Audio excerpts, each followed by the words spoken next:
Okay, guys, looks like I am live. This is a last minute live stream. I just decided to do it right now. I've been out in the garden busy all day cleaning up the mess left behind from Old Man Winter. One day of Old Man Winter and wet snow makes a huge mess in the garden. 4.25 inches of snow, and that stuff is sticky like glue, and it sticks to all the BLEs. And what it does, it knocks branches off of eucalyptus trees, and it took down a 75-foot eucalyptus tree, and the eucalyptus tree fell right through the garden, and it missed the pump house, and it missed the yuccas, and it didn't break the fruit trees. It did take a palm with it. It kind of uprooted a palm tree. So I'm working on that, trying to get that palm back into place. If I can't, that palm's going to be growing on an angle. So if you're in there, pop in, say hi. It's milder today. It's 6 degrees out there. It's sunny. We have not had any freezing temperatures here. I just want to let you know, snow does not kill plants, okay? When you see snow and palm trees, that doesn't harm the palm trees. It's extreme cold temperatures or prolonged temperatures, along with cold winds, are the worst thing. Hey, there's Dara.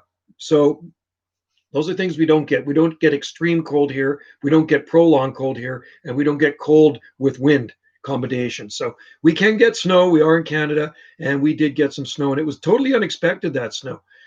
Got up in the morning, and it was snowing out. Flakes were coming down. Just open YouTube. Oh, cool. Right on. I just started. I've been outside all day, palm tree dude, working on the one eucalyptus tree, and then about probably 7 other branches that fell off another eucalyptus tree at the back of the house. And then I looked up on the one where it lost a massive branches about this big. And then there was another one hanging off of it about this big that was cracked. So what I had to do is take a piece of wood with a rope and throw it over top of it. And I had to kind of swing it back and forth until it dropped. Hopefully it didn't break anything. It did break a branch off our Heteromelies, our beautifolia, but that's life. And then it landed between 2 big palm trees. I'm surprised. Yeah, I was surprised. It does snow here. It can snow here, but I was surprised because I didn't really see it. I didn't see it coming. It was like kind of unexpected. So there was a snowfall warning last minute. I didn't see it the night before, but I got up early in the morning and it said special weather statement. I wasn't going to open it. It said chance of snow at higher elevations. Well, guess what? We're not at a high elevation. So I was expecting more rain here. And it started off with some rain and snow. And then it just started as heavy duty snow for about 3.5 to 4 hours. So it stopped at noon. At noon, it started raining here, really heavy. And which reminds me, I got to write down the rainfall. We had about 30 millimeters. 30 millimeters of rain.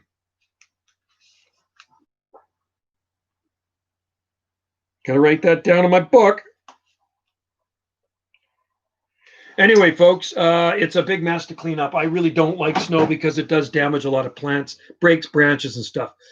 We just burned a bunch. Yeah, I did a burn yesterday, palm tree dude. Wendy and I had a big fire going. So I cut down that cedar tree. So I had to burn the branches, and I will harvest the wood.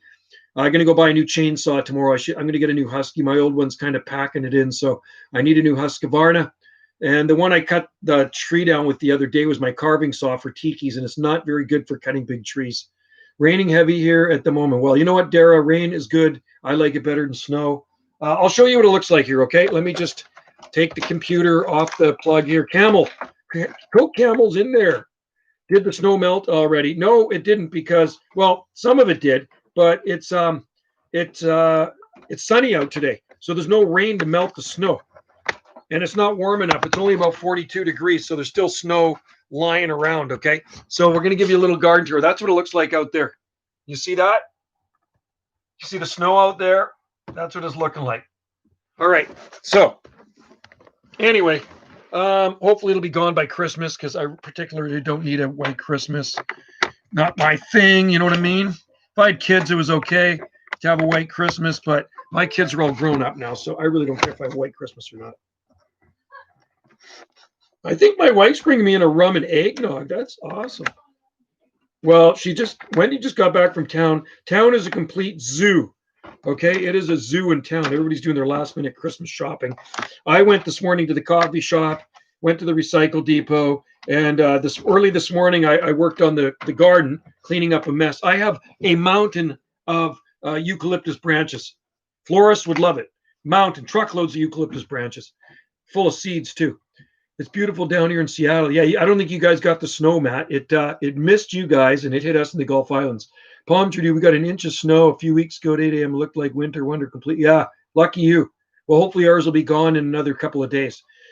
I'm going off to the Big Island tomorrow, so we'll see what it's like over there. Hey, Joe, I'm coming to you from Colombia, capital of the Palmetto State. I've made lots of videos and palms here. Oh, cool.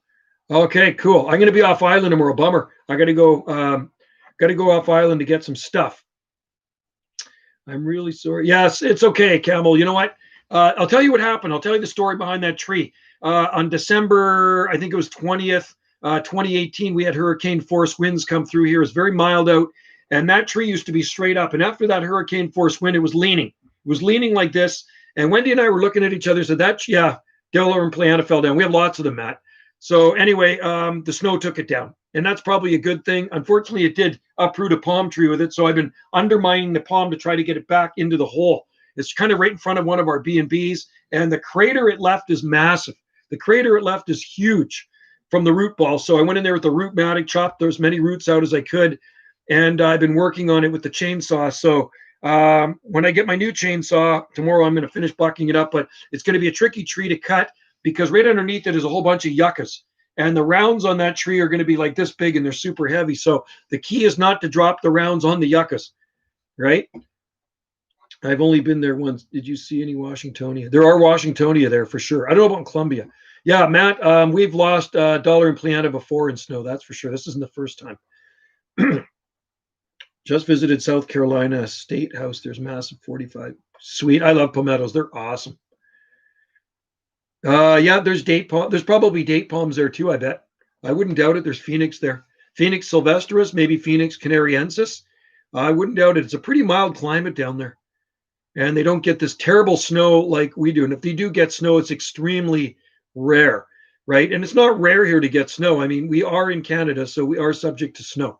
And what are the odds of that, getting it on the first day of winter? The day before, I'm working out my T-shirt, and then the next day, which was yesterday, it snowed till noon, and then I, like I say, it poured rain. So, but it's just, I see a bunch of Fatsias got broken.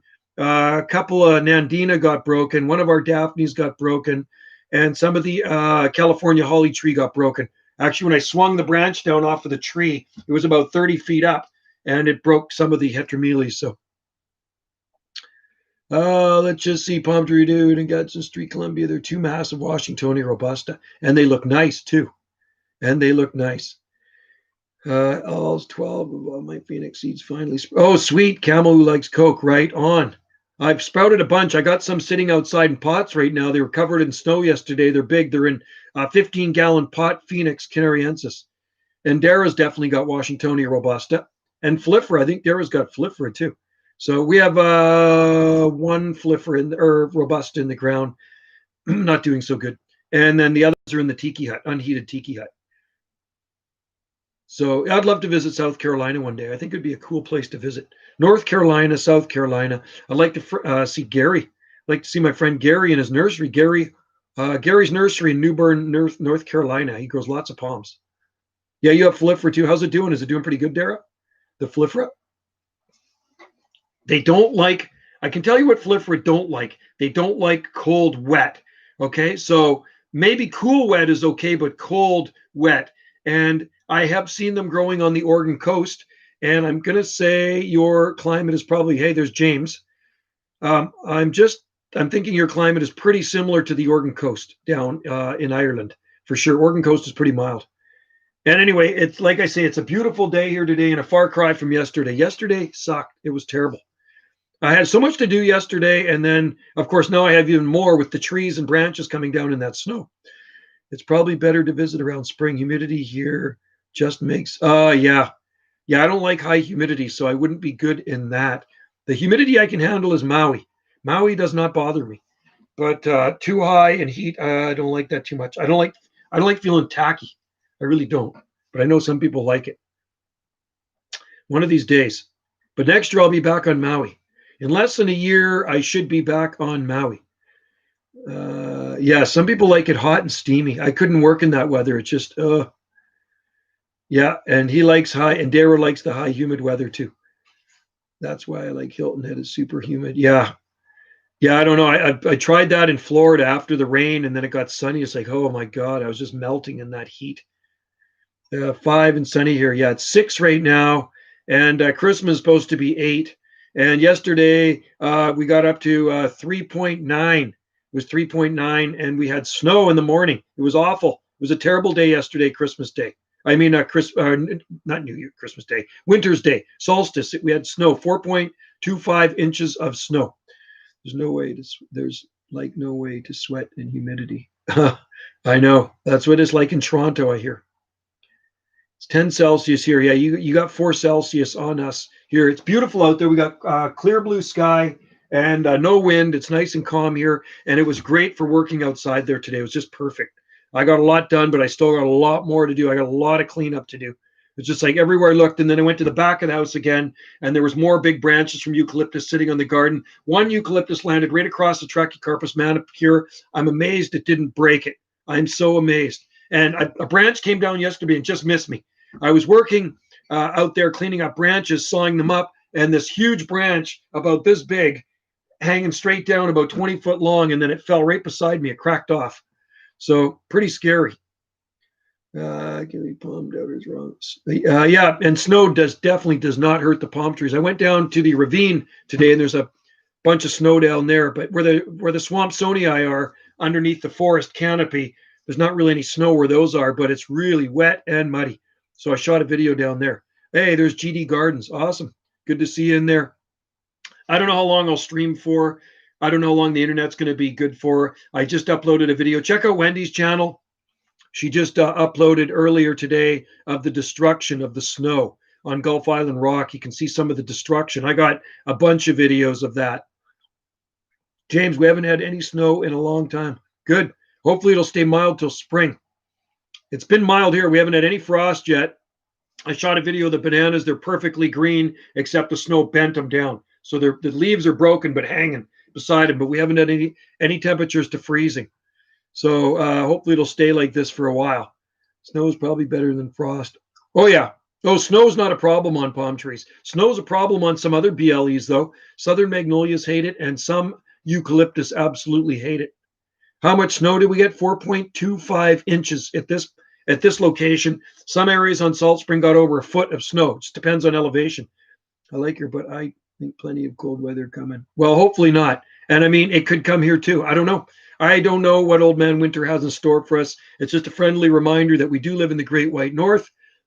We do live in Canada. We're not a tropical country. There's nothing tropical about Salt Spring Island. Although people come here and they think, how can you grow these tropical plants? They may appear tropical like, but they are not tropical plants. There's no tropical plants that'll really grow here except bananas. I would say bananas are the most tropical thing you could probably grow outside here. Everything else is exotic, maybe subtropical, hardy subtropicals, but there's no real tropical plants that will work here year round. It's plants that can give you a tropical look by choosing the right plants that come from a climate similar to this, right? So anyway, I harvested the rest of the kiwi the other day too. A couple of days before the snow, got the rest of the day before the snow, I got the rest of the kiwis off, and I got about another maybe 20 more kiwis, something like that. Yeah, southern magnolias are okay in the snow as long as the snow is not too heavy and wet, because I have seen it totally destroy them. Camel likes go. After the next 2 weeks, I'd say weather would start getting milder. Yeah, ours, I would say we're in the safe zone about mid-February. That's when I say we're in the safe zone here, where we're not going to get extreme cold, right? We can still get cold, but it's not going to be extreme cold. But from now till mid-February, we could get some extreme cold. And when I'm talking extreme cold here, I'm talking temperatures down to 20 degrees Fahrenheit or just below 20 degrees Fahrenheit. That's very cold for our island. And that's what's going to weed out some of the wimpy plants. I'm not worried about any of the Trachycarpus palms, but these people that grow butias and stuff like that, they think they're fully hardy on our coast. Well, let me tell you something. Butia capitata is not foolproof everywhere on the Pacific coast of Canada. I've seen lots of them killed in bad winters, okay? In the mildest microclimates here, they're fine. But in Vancouver, I guarantee you, in December 2008, there's not one butia that survived unprotected. How much time left till the stream is over? I just started it, Benjamin, so I mean, I'll see how long the stream goes for until the internet dies on me. Going to hit 21 here on Friday. Yeah, 21's not too bad. 21's not harsh enough to damage a Trachycarpus palm. Oh, sweet! Look at this. You gotta like this. I'm gonna put my feet up. Nutmeg.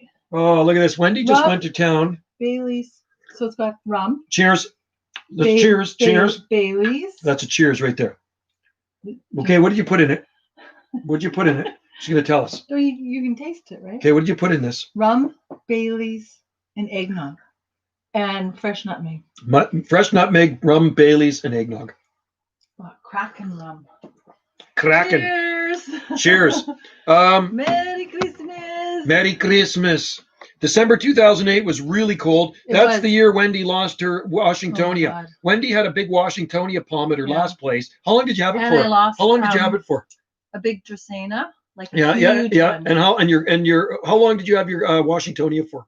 How many years? I remember. I don't know how old that was. A few years. That one was there when I bought it. Okay. So could have been 5 years. I bought it in 03, so yeah. And the Dracaena was huge. It was like tree. 10 feet. So her Dracaena froze in 2008, and I used to drive by her place all the time, but I didn't know this chick. Oh, do you mean the one that was in the barrel? Yeah, in the barrel. Oh, you know what? That was only 2 years old. Okay, so 2 years old. Yeah. I used to drive by her place, and I used to see this big Washingtonia in a half barrel. It was gorgeous. And I really wanted to stop in and talk to her about it, but I didn't know her. But I got an eye for palm trees, and I said, you know what? There's a Washingtonia in a barrel there, and that's going to die when it gets cold. And sure enough, it died when it got cold. December, I think it was 2008. It froze. Yeah, it was pretty sad because it was doing so well. It was beautiful. Plants and pots and barrels are way less hardy. Yeah, don't buy palms from Costco. It was a Costco palm. Well, it was the cold that got it too. And we didn't know. James says, Merry Christmas to you, Joe, Wendy, and your family. Right back at you, James. James is in Ontario. Merry Christmas. And that's why I take my protection down in March when I know I'm good for sure. Yeah, yes, smart. Totally. Better to be safe than sorry. Yeah. Dara, the snow looks nice where you are. Thank you. Yeah. What do you think of the snow, Wendy? Well, tell them about the damage. It was beautiful. When it falls, it's just so magical. She likes it. I can't stand it. But you're looking out and thinking, okay, what's going to be damaged? Oh, the damage is our snow is like really wet, heavy. It's like glue. Snow. It's like glue. It's like cement. It's like glue. So it breaks a lot of our plants. I'm amazed there's not more stuff broken out there. So like I say, Fatsia is broken, some of them. But the branches coming off the eucalyptus busted a bunch of stuff. And I'm talking these branches are this big. They're heavy. A bunch of our false bamboo is broken. Oh, yeah, that's the Nandina domestica. And let's see what else. The Daphne broke. Some of the Heteromelias arbutifolia, which is a toyon. Choicea. Did Choicea break? No. Yeah, some snapped off. Oh, did they? Yeah. Mexican orange. And some of the impatiens. We have a really large impatient. We have impatiens? No, sorry, not fuchsia. Fuchsia. They didn't break, did they? Yeah, some of them broke. Oh, no. Like a lot of and the banana leaves actually bent too. And the banana leaves are still perfectly green. So I'll upload a video after so you can see what it looks like. Cascade concrete is what we call it when skiing. Yeah, and I used to ski a lot too up on Blackcomb by Whistler. I know what the snow is like up there. I prefer the powder snow. Got my windmill palm, got pot froze, palm tree solid, and just leaving it out completely fine. Yeah, you better, it'll take time. If it is damaged, it will take time to show up, okay? Because if the pot freezes solid, unfortunately, the palm will die. That's the way it works, okay? I've lost a lot of palms and pots, and I told you guys the story about that many years ago at my last location. It was not good. About 100 potted palms froze solid, and they all died. Sometimes it takes weeks before it actually shows up, or several days, depends. Depends how big the pot is.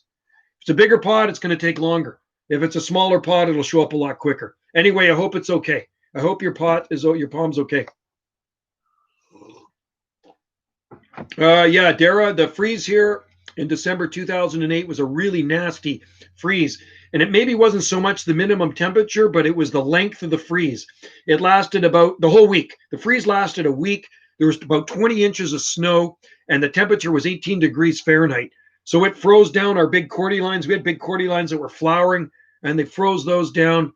It froze a big eucalyptus tree at the end of one of our driveways. We have 3 driveways here, and at the far end of the driveway had a big shining gum, and it froze it, which I'm glad it did, because that was when up and getting into the wires and hydro would come and cut it periodically. So it froze that. Parvula broke off, big parvula. eucalyptus, and then it froze. That was a hardy one too. If it never broke, it wouldn't have froze. So it was a bad winter and a lot of damage from the snow, wet snow. But it didn't get tested so far. Well, keep us updated on that. Rizman, I had a Zoom meeting with my brain injury group today. Wow, cool. Hope everything's okay with your brain. Hope you're doing well. Oh my God, Benjamin, I'm coming over for Christmas cookies. James, if I lived there in your area, I would be getting your Mexican panda and would be. Yeah, James, it was a big palm too. Like, I mean, it had a big trunk on it. It was pretty big because they bought it big. I think they bought the thing pretty much crated. It was like one of those big ones from Costco. Whoever bought it before her, or she bought it, sorry. And then it froze in 2008. I knew it would freeze anyway. I knew they're short term here. I left it in the sun every day since. Okay, well, hopefully it does. We'll see. Yeah, we'll see how it does. If the pot didn't freeze solid, hopefully it'll be okay, palm tree dude. Our evergreen trees, the spruce. Wow, I'm amazed. It must have got pretty hard, cold to kill a spruce. What temp killed the E-Nitons? It was 18 degrees Fahrenheit. But unfortunately, Matt, it was from poor provenance. So the E-Nitons we have now in our garden, I got the seed from big ones. Actually, my buddy grew them, gave them to me as seedlings. He grew them from seed from big ones he grew over 20-something years ago. And the trunks on them, you can't even get your arm around it. You can't get your arms around it. It's big. They're growing in town. So that's what they're growing from. So better provenance tree and will be hardier. My Washingtonia, slow where it is. Yeah, mine's bad too. It's too many roots competition. Grooming had 13 dogs doing grooming. Holy cow. Wendy, Dara's busy. Wendy takes hers over to Vancouver Island every 6 weeks to get him groomed. She pays about $55 to get that dog groomed, that little dog. Benjamin, the snow insulate protection, the only reason I can grow palms in the north side. Well, that's good. Yeah, snow is a good insulator, Benjamin. And if you're going to get a cold snap, you want to have a lot of snow first. The worst thing to have is a cold snap without the snow. Do you have any loblolly pines? No, Camel. We have Austrian, mountain, and long needle pine, Mexican, and shore pine, native. What? Palm tree. I need to give my dog a bath. He smells like. Our dog always smells really good. Our little dog. He never really smells bad, and he's hyperallergenic. Our dog. He doesn't shed any fur. Kahoo. Wow, $55 in Yorkie. I would charge 35. Is that euro for a Yorkie? How much does that work? Yeah, you pay about $55, right? No, he's in Ireland.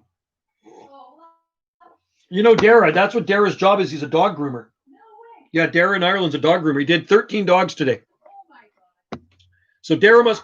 Way more though, isn't it? No, how much is 35? What does that equal? Here's our dog. So this little euro. I don't know how much that costs. So this is toy. This guy cost $55.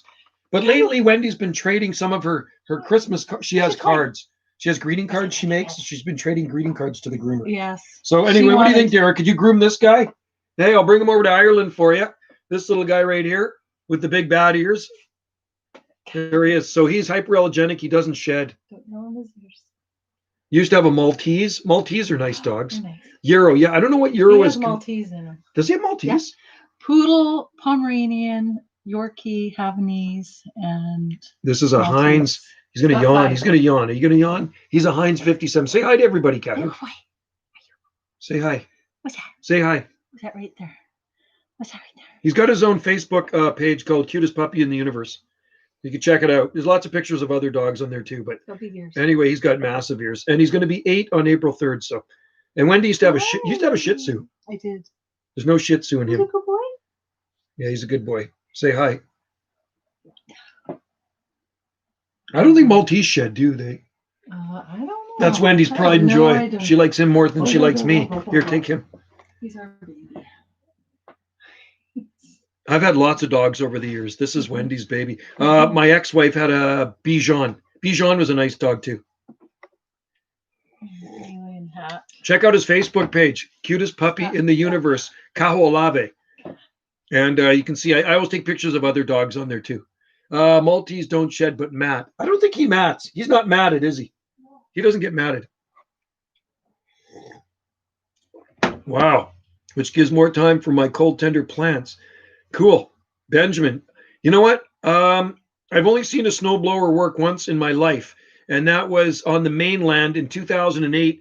My father-in-law bought this snowblower, and he probably only used it once because nobody around here has a snowblower. I don't think anybody on. I don't know if anybody on Salt Spring owns a snowblower. I've never seen anybody here with a snowblower or a snowmobile. Snowmobiles or snowblowers you don't see here on Salt Spring Island. But with the deep snow like 2008, I kind of wish I had a snowblower. We had 4.25 inches. Does the desert? And yes, they do get snow, Palm Tree Dude, but they don't get a lot of snow. And if they do, it accumulates over time. So it's less rainfall there. You got to remember, they only get about 9 or 10 inches of rain annually. Camel. So if you grow a palm in a pot for a few years and transfer it to the ground, yeah, no, that doesn't. Well, no, it's going to be hardier in the ground than in a pot. It never grow palms in pots in the wintertime if you're going to let them freeze. Okay, if your area is subject to bad freezes, make sure you protect the pots. All our nursery stock is in pots, but you see what I do? We put leaves all around the pots. The tops of the plants are fully exposed, which are fine, but the roots are less hardy than the top of the plant. So I always mulch the bottom, I always mulch the pots, protect them somehow so they can't freeze. The city hires a guy to put snow on your front yard. You're kidding, Benjamin. Wow, crazy. Yeah, I grow all mine in the ground there too. Well, no, we don't. Sorry, I can't say that. We have a lot of palms in pots too. We have Washingtonias in pots. We have some needle palms in pots. We have date palms in pots. And we have a big Kentia palm in a pot. And we have a bird of paradise in a pot. But the date palms are still sitting out on the deck, so is the kumquat. And the sago palms are in pots. We have some in the ground. And then the ones out in pots are sitting out in the front deck right now. I decided, Benjamin, to put my Trachycarpus when it's young, but put more. So you have it in the ground then, Benjamin? How's it doing?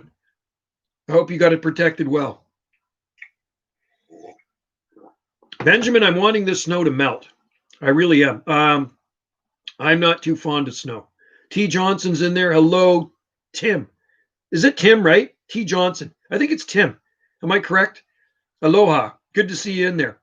And if anybody else is in there, don't be shy. You know, I see we don't have a lot of watchers. I see there's 8 watchers. There's a thumbs up in there.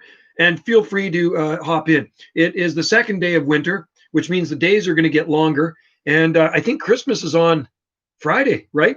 And I'm enjoying this because I get 16 days off. I don't go back until the new year sometimes. So I'm enjoying it. So I'm going to be really busy cleaning up the snow mess. Snowmageddon. Sam, we would never get surprise snow like that. The biggest surprise snow for me is, yeah. Well, you know what? It was on the weather. It was on the Southern Gulf Island weather forecast. It said special weather statement, and I wasn't actually going to click it on. I thought it was just going to be a wind warning. Terrence. Okay, Terrence. Sorry. Terrence Johnson. So, and I clicked it on, and that was at about 4:30 in the morning because I was uploading a video, and it said chance of snow, rain mixed with snow near the ocean. We're right near the ocean, and snow at higher elevations. And you know what? I just kind of blew it off. And I got up in the morning, and Wendy says, "Hey, Joe, it's snowing out. There's snow and rain," and then it turned into snow. Well, I'm going to look into the palm because it was my holy smokers. That is cold. I got a Norfolk pine. GD Gardens, cool. Neighbor had one in the garden for 5 years down the road from me, and it survived. She used to put a cardboard box around it, and then it finally froze in 2008. Hi, Joe. When will your new trachy seeds? I'm going to wait. They're starting to turn black right now, so I'm going to wait. I think I'm going to start shipping after Christmas. Okay, so maybe next week sometime I'm going to start shipping them, and I'm going to put them on eBay. It's too busy at the post office right now. It's just absolutely a zoo. And like I said, the lineup one day was 1 hour and 20 minutes to get into the post office. And I'm not going to wait in that. There's no possible way. I use a Weather Channel radar to check anything like that. Cool. That's good. I use a 7-day Southern Gulf Island forecast because our forecast is completely different than Victoria or Vancouver. We have our own weather systems over the Southern Gulf Islands. So I use Environment Canada. And then I post it on Facebook every day. Once I move to Briar Island, I will miss having to put up a jacket. Cool. You really are hooked on Briar Island. Well, I hope you can grow palms there. That would be cool. Which Schefflera can I grow in climate 9? We grow Valu. We grow Taiwaniana.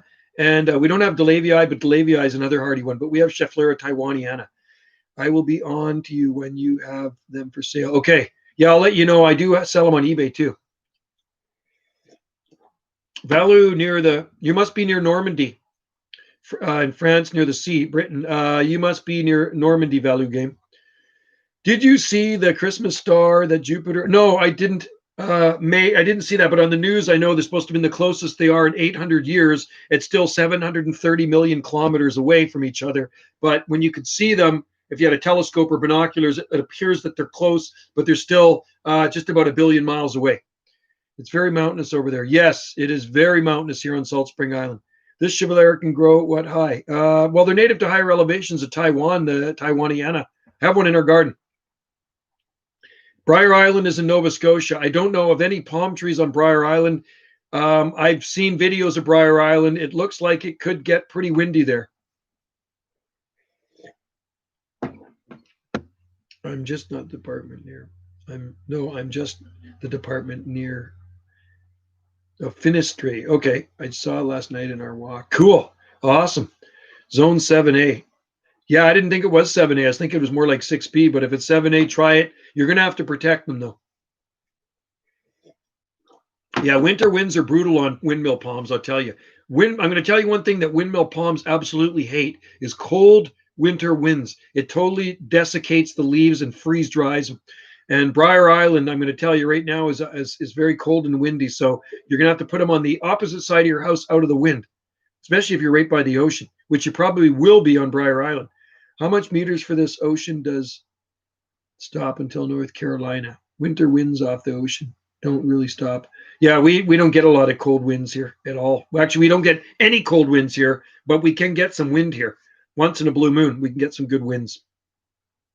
Last big windstorm we had, bad windstorm, was December 20 or 21st, 2018, and I have it on video here. Yeah, well, we don't get our winds, like I say, don't get cold. That's why we have 100-foot eucalyptus trees in our yard. If we had cold winds, it would freeze dry those eucalyptus trees. It would freeze dry a lot of the BLEs, and that doesn't happen here. On the coldest winter days, the trees barely move. But if you get away from the ocean out in the Fraser Valley, they get something called outflow winds, and it is so brutally cold. I remember being in zone 8A, 8B, and my face freezing. I couldn't talk properly. My mouth was frozen from easterly outflow winds and ice forming on the inside of the windows of our house. That's how cold and windy it gets in the Fraser Valley, about 30 to 40 miles southeast of Vancouver. I looked into the Briar Zone, I think in the extreme. Cool. Yeah, well, yeah, you're going to definitely have to protect palm trees. They're good in the winter. You'll have to wrap them up and box them in because they don't like the wind. The one in Halifax isn't looking too bad now. Somebody posted a picture to me. They sent me a private email. I have friends that live in Halifax, and they boxed it, and it doesn't look that bad. It's recovered. It looked bad at first, but it's recovered. I think the winds come from the Labrador Current, which stretches down the east coast. The beach can get whipped. See, interesting. Inland stays warmer, eh, Palm Tree Dude?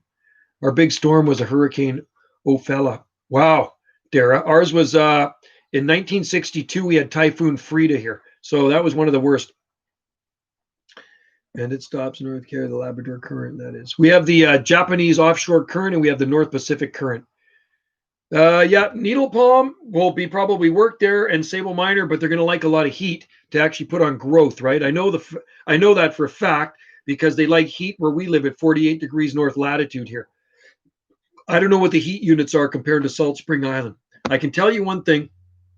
On Salt Spring Island, there's, like I said, there's 3 different growing zones, 8A, 8B, and 9A.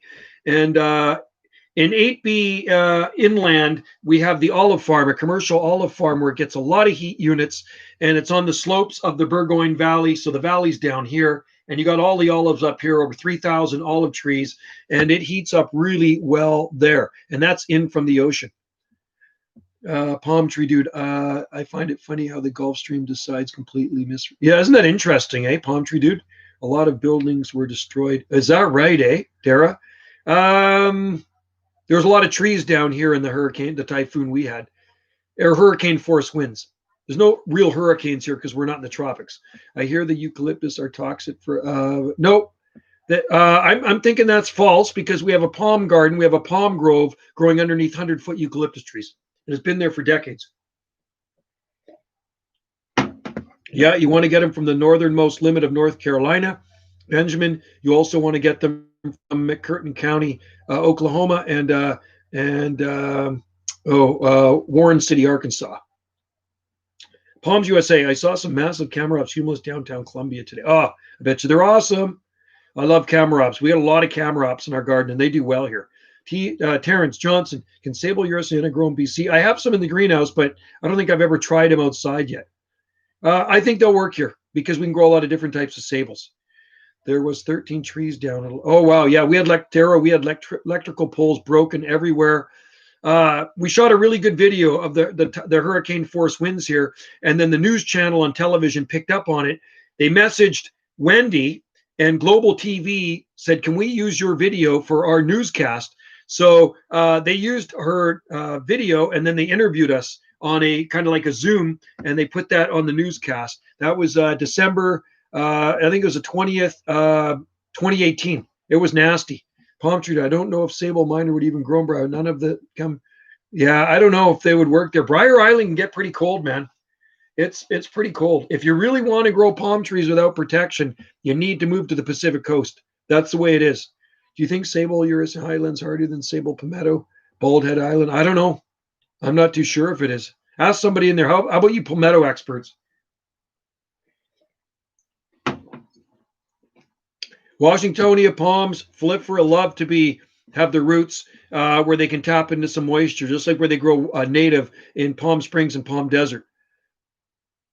Briar Island would be a challenge. Here, it's no challenge to go Trachycarpus. If you want to create a palm jungle and you don't want to fuss over it, come to the coast. They self-seed like weeds here. And I'm not kidding, man. Trachycarpus are the easiest plant to grow. If you can grow a rhododendron or camellia, you can grow a Trachycarpus palm tree here. Never need protection on our coast. I'm a palmetto active. I've seen them. I love palmettos. I wish I could grow them all over the place here. They grow slow. That's the problem.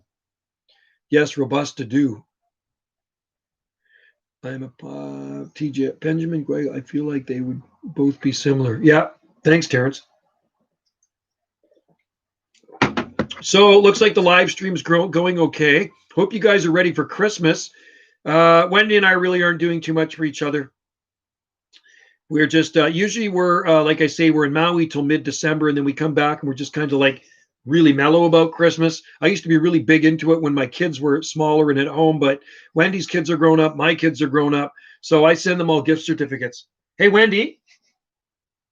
She's got her earplugs in. You need to import a palmetto with a trunk. Yeah, there's a big one growing in front of Palm Tree Dude, in front of the hotel in Victoria, the Empress Hotel. It's got about 10 feet of trunk on it. And there's a 10-foot tall trunk, Washingtonia there. I want to make a jungle in my garden, full green. Yes, you should, Velour Game. Do it. I like collecting rare and unusual palms. You should, Dara. That's what I do too. More rare and exotic, the merrier. You need to import a palmetto, Valu. I want to plant a eucalyptus for incredible growth. Yeah, just keep them away from your house, I'm almost thinking of getting them all cut down. They're starting to annoy me now. You need, let's just see, robust in pots permanently. We have them here in pots permanently because I put them into an unheated tiki house for winter. So we have some nice Washingtonias in pots. I grew them all from seed. Some strains in the 12 mountains might have slight extra. They might, Benjamin. They might. Well, you have to put them to the test and prove us wrong. You will be the only person in Briar Island growing palm trees. I watched a video on Briar Island, and it was a drive around Briar Island. And the only thing I'm looking at is the vegetation. And I'm not seeing anything exotic there. I really did not see anything exotic on Briar Island. So that tells me that this stuff it's just too cold and windy there for broadleaf evergreens. Most of the stuff looked like conifers. James, I have 7 Mexican fan. I grew cool. And they grow fast there too. They like that heat. Yeah, we have quite a few in pots. They're in 15-gallon size pots. So we put them out in front of the B&B and stuff like that. But like I say, they're in an unheated tiki hut right now. The roots you can break a house. Yes. Ours are probably about from the house 2 meters, 3 meters, maybe 3 meters from the house. So about 3 meters from the house, the closest ones. But the roots can't make it to our house because we live on rock, so I'm not worried about it. We aren't going to do anything for Christmas other than go away for Christmas. Cool. Yeah, here we're not going away for Christmas because we're not really allowed to. So we're just going to stay at home. Wendy's going to make cabbage rolls. I think we're going to do a chicken. Hus, good evening. Yeah, it is 3:31 p.m. in the afternoon here, and a beautiful sunny day. That was a good eggnog. Man, Wendy made a very good eggnog. Are you stream on Christmas? I could stream on Christmas. I don't know if anybody will be on here, but I could do that. Christmas isn't a really big deal around here.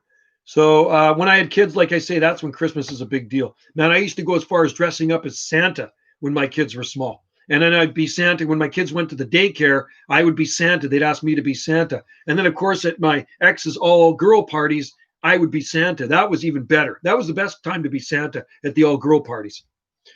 And so you got these screaming women jumping on Santa, and I absolutely loved it. From Palm Doc, I heard that your sienna is faster in heat. Yeah, they all sables I know love heat. Okay, 4 meters is okay. I have good. Yeah, and these are big trees, Value Game. They're 100 feet tall, our eucalyptus. I will be locked down again after Christmas. Wow, is that right, eh? We don't have any here right now, Dara. There's been about 3 confirmed on our island since this whole thing started. 3 confirmed, so not too bad here. It's pretty safe. Everybody's very cautious here. Weird question. What's your favorite type of water? Favorite type of water to swim in? The ocean. Maui water. The favorite type of water to drink? Well water, because we're on a well. And favorite bottled water is San Pellegrino, because I'm Italian. I'm just very worried about my plants below. Yeah, don't worry about them. I'll tell you what. No, maybe you should worry about them because eucalyptus trees will suck the life out of everything below. And I know people say they're toxic. Well, we got toxic, but we got tons of palm trees under our eucalyptus. But it's more the moisture nutrients they draw out of the soil. It's just a problem. So we got 30-year-old palm trees with 4 feet of trunk because they're growing under 100-foot eucalyptus trees. Do people put up Christmas lights? Oh, yeah. Oh, man.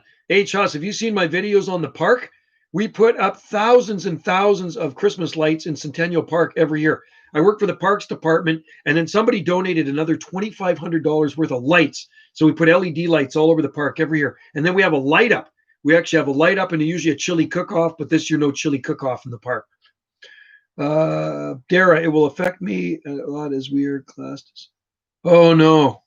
I hope it doesn't affect you at all. I'm okay. Nothing's affected me working for the Parks Department. It's affected Wendy with the B&B, and Wendy works at another B&B, and it's affected. They closed all this year. Don't make a live stream on Christmas, please. Why not? It'd be awesome. I might. Yeah, I may do it. And if anybody's in there, they can join in. If not, it doesn't matter.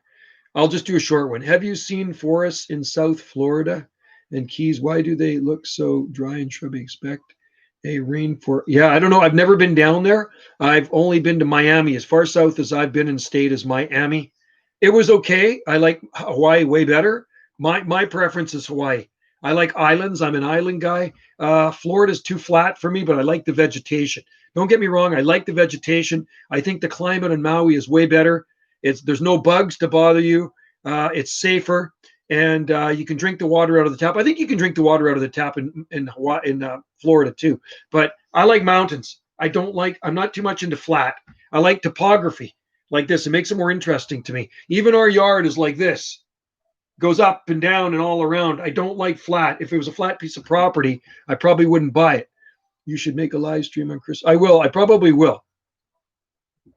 Have you? Yeah, I'll have to check that out, HS or Tim. Orlando is better than Miami. Yeah, that's where Disney World is, right? Yeah, yeah. Except when I landed there in February 1996, it was cold and rainy. When I landed Miami, it was February 1996, and it was about 54, 55 degrees, and it was cold. But the next day was 70 something degrees and beautiful.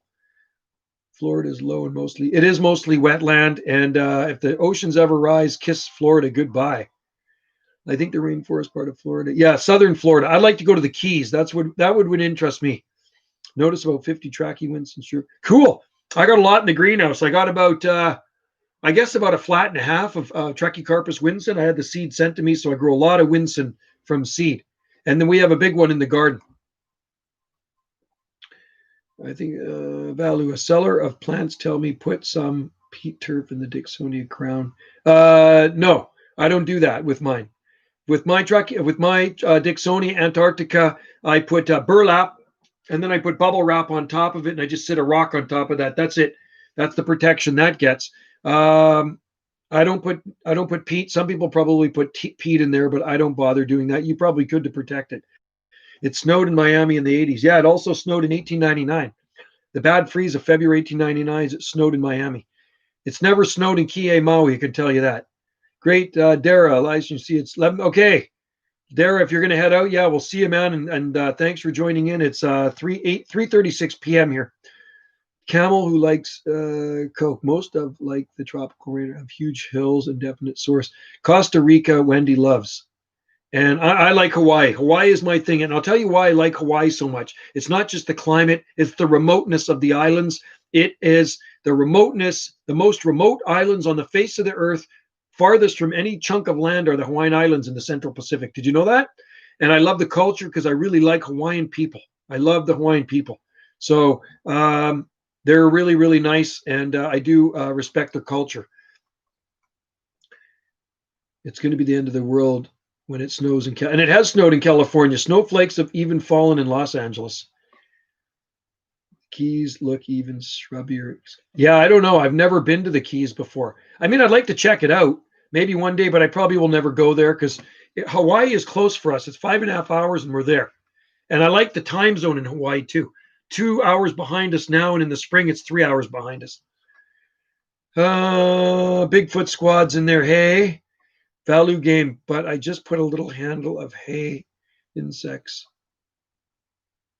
under the ground. Yeah, I just do. I don't do that in my tree fern. Our tree fern is big. We have a lot of tree ferns in the garden, and the smaller ones I throw leaves on, and the big one I just put burlap and bubble wrap in the center. Weatherfall or Helijo, is there snow? Yeah, there's a little bit of snow laying around out there for sure because it didn't rain today. It was nice and not super warm, about 6 degrees. So 42 degrees Fahrenheit. So it's still sitting around. I don't like the snow. I hate it. It caused a lot of damage. So I'm busy cleaning up. It snowed in Southern California a few times recently. Yeah, it can snow there. It does happen. Yeah, you can see my videos on the snow here. You'll see. And I got some more to upload. It snows. And they get a lot of snow. Some of the snowiest places are in the mountains of the California. So Bigfoot's saying. It's so expensive for me to visit Hawaii. Yeah, it's not so bad for us. I think a plane ticket is about $600 return. And we usually put 1 or 2 tickets on air miles. It snowed in Calabasas, California. Wow, yeah, no, it has snowed. I don't think it's ever snowed as far south as San Diego, but it's certainly snowflakes have fallen in Los Angeles. I've learned I have zero. I love California, man. I think it's an awesome place. I like Northern California. It is expensive to travel anywhere now. It is. We got our tickets for Hawaii already booked and paid for, and they're good till September 2022. So that's a credit they gave us. So we got to use them by then. Never been to Fort Lauderdale. Back in line in a little bit. I got to go pick something up. Okay, cool. Palm tree, dude. Could you make a video about your small tree? Yes, I could. They're covered in snow right now. I can do that. When I'm finished this live stream, it's still nice out. I can do a quick video and I'll put it on. And the only thing I do with the small tree ferns is just cover them in on leaves. So we have 1, 2, 3, 4, 5. We have 8 small tree ferns in the ground, and we have 2 in pots sitting out there. Cyathea cooperi. They're still sitting outside. They're fine with the date palms. They're all sitting out on the back. The Cyathea cooperi are sitting under some palm trees, and the date palms are sitting out on the sun deck. Wow. What? Carol says their power is still out. Some people on Salt Spring still have power outages from yesterday's snow. Our power was out yesterday from the morning till it went on at 3:45 yesterday p.m. Often when we have a lot of wet, heavy snow, the power gets knocked out because trees fall on the lines, and we heard 2 or 3 big explosions last night of the breakers popping or the transformers blowing. Completely off subject, Farley. Will you make another clip talking about that? You and Wendy, what you saw in Vancouver Island. I don't know if we will. That was Wendy's video of the Bigfoot. Well, we don't know if it was a Bigfoot. Farley, we're not too sure. Now, there's been 3 or 4 people that have taken that clip and ripped it apart and dissected it, and they still can't figure it out. Okay, so I don't know what we saw that day. Maybe it was just a bear standing on its hind legs foraging. Maybe it was something else. I don't know. I can't say for sure it was a Bigfoot, but Wendy did title it Bigfoot. Okay, and then she asked me to talk about it, what we saw that day. It was in August 2013. We were coming back from Port Renfrew, and Wendy likes to hike. I don't really like to hike, and it was on the side of a stream. There's lots of creeks and streams and rivers off the side of Port Renfrew, and we walked up this trail. It kind of looked like a deer trail, but you could get into it, and we went in, a couple 100 feet, and that's when she saw it, and she's like, and there was something ahead of us about 100 feet in the bush. So we just kind of watched it. We kind of froze. And my camera, it was either the battery was dead or the camera chip was full, which was my bad because I wish I could have filmed that. And Wendy didn't even have a YouTube channel at the time. Okay, so her chip was lost during a move. And I think what had happened, because she found it at the bottom of one of her file boxes, it slid off the desk and into the file box. And it was recently she found it. And that's why she uploaded it. And it's got a lot of views. And so the Bigfoot people have dissected that thing. And I think it's a pretty good video, whatever we saw that day, Farley. I don't know what it is. You can decide. Like I say, maybe it was just a bear. Some people say, well, it was a grizzly. Well, there's no grizzly in Port Renfrew, okay? There's black bear, and I've seen a lot of black bear, and so is Wendy, and that it didn't look like a black bear to me. Just the way it was moving was quite odd. And when it got out of view, that's when she stopped filming, and we hightailed it out of there quick. And we didn't even think about going back because, come to the comments saying, well, why didn't you go back, check for foot? That was the last thing on our mind. We're not Bigfoot experts, okay? We like to keep an open mind. I believe in Bigfoot. Wendy believes in Bigfoot. And, the natives have always believed in Bigfoot, but we don't know what we saw that day. So, I have to watch the video again. I haven't watched it for a long time. But I thought it was pretty good what she filmed because she wasn't into filming. Wendy was into taking photos. And she ended up hitting record, and she got whatever she did. I don't know how many minutes or a minute of whatever we saw that day, which I thought was pretty cool. So, yeah. What do we got here? It was me. It was Bigfoot Squad. Black bear. Maybe. Who knows? It just seemed really weird. Those eucalyptus trees native to BC. No eucalyptus trees are native to BC. No palm trees native to BC. It was a Sasquatch. Yeah, it could have been a Bigfoot. Who knows? I'll tell you a good video guy to watch. A good YouTuber is called Learn How to Hunt. Okay, this guy is a no BS guy. He just says it like it is, and he reads stuff that people send in. I like to keep an open mind. I'm not a skeptical person, and there's too many people that have tunnel vision, and they say, well, there's no way that's going to be real. There's no way there's that, and there's no way there's this. Well, how do you know? There's a lot of things in the world that are just being discovered. So how do you know they don't exist? You cannot say they don't. Well, they would have found bones. Well, it's very rare if you ever find bear bones in the forest. Ask a hunter. You know what I mean? I think too many people have seen them. Too many credible people have seen these things. So you know what? I'm going to say, they probably do exist out there. There's vast wilderness for them to hide in. And a lot of them have been spotted up here in the North Pacific. There's no eucalyptus. There's Michael Morris. There are arbutus trees here on Salt Spring that look like eucalyptus. Yeah, no, our power's on. Otherwise, I wouldn't be on the internet, Bigfoot. Our power was out yesterday for a few hours, and then it came back on. But there's other people on Salt Spring Island that have long driveways, and trees fall across the power lines, and it takes a lot longer for hydro to get to private lines rather than ones that run along the road. You got to remember, I live on a heavily forested island. There's trees everywhere. The whole island is covered in forest. So when you get snow or a wind, sometimes branches or trees break on the lines, and it will knock the lines out. Yeah, who knows what it was, HS? I'm not too sure. I really don't know what we did see that day, but it was certainly interesting. And would you put some new tree ferns like types? Well, we have 2 Cyathea and all the rest are Dixonia. And I don't want to be experimenting with too much at my age. So Dixonia work here, Dixonia antarctica. Camel, when was the video? The video was shot in August of 2013 near Port Renfrew as we're leaving Port Renfrew on the west coast of Vancouver Island. A hot spot, they say, for Bigfoot. It's not on my channel. It's on Gulf Island Rock, okay? Gulf Island Rock is Wendy's YouTube channel. So you can go check it out and just search Bigfoot on her channel. And then Wendy asked me to talk about it, so I talked about it. Yeah, in Florida they call it skunk ape. I wouldn't expect a 10-foot-8 bear-like creature can swim good. I don't know. I wonder if they do. But the natives have known about this Bigfoot, Sasquatch for centuries and centuries and centuries. Matter of fact, there's petroglyphs of them, so it must mean something. Maui is hard to get to. Not from here, it's not. Maui is easy for us. We just fly from YVR, and it's about a 5.5-hour flight. The Big Show from WWE Bigfoot. The Big Show. Oh, I remember the Big Show. Normally, what's your download?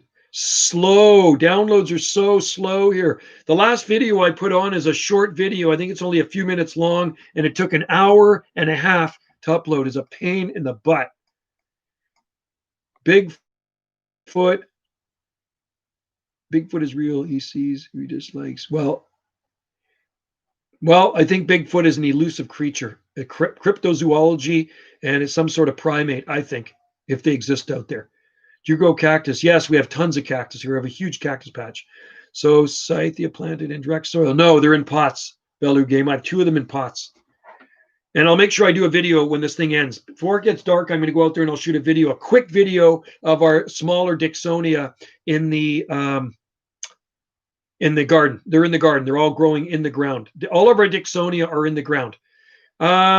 Yeah, there's lots of cactus patches here, Bigfoot. We have native cactus on our island, okay? There is native cactus and succulents on Salt Spring Island.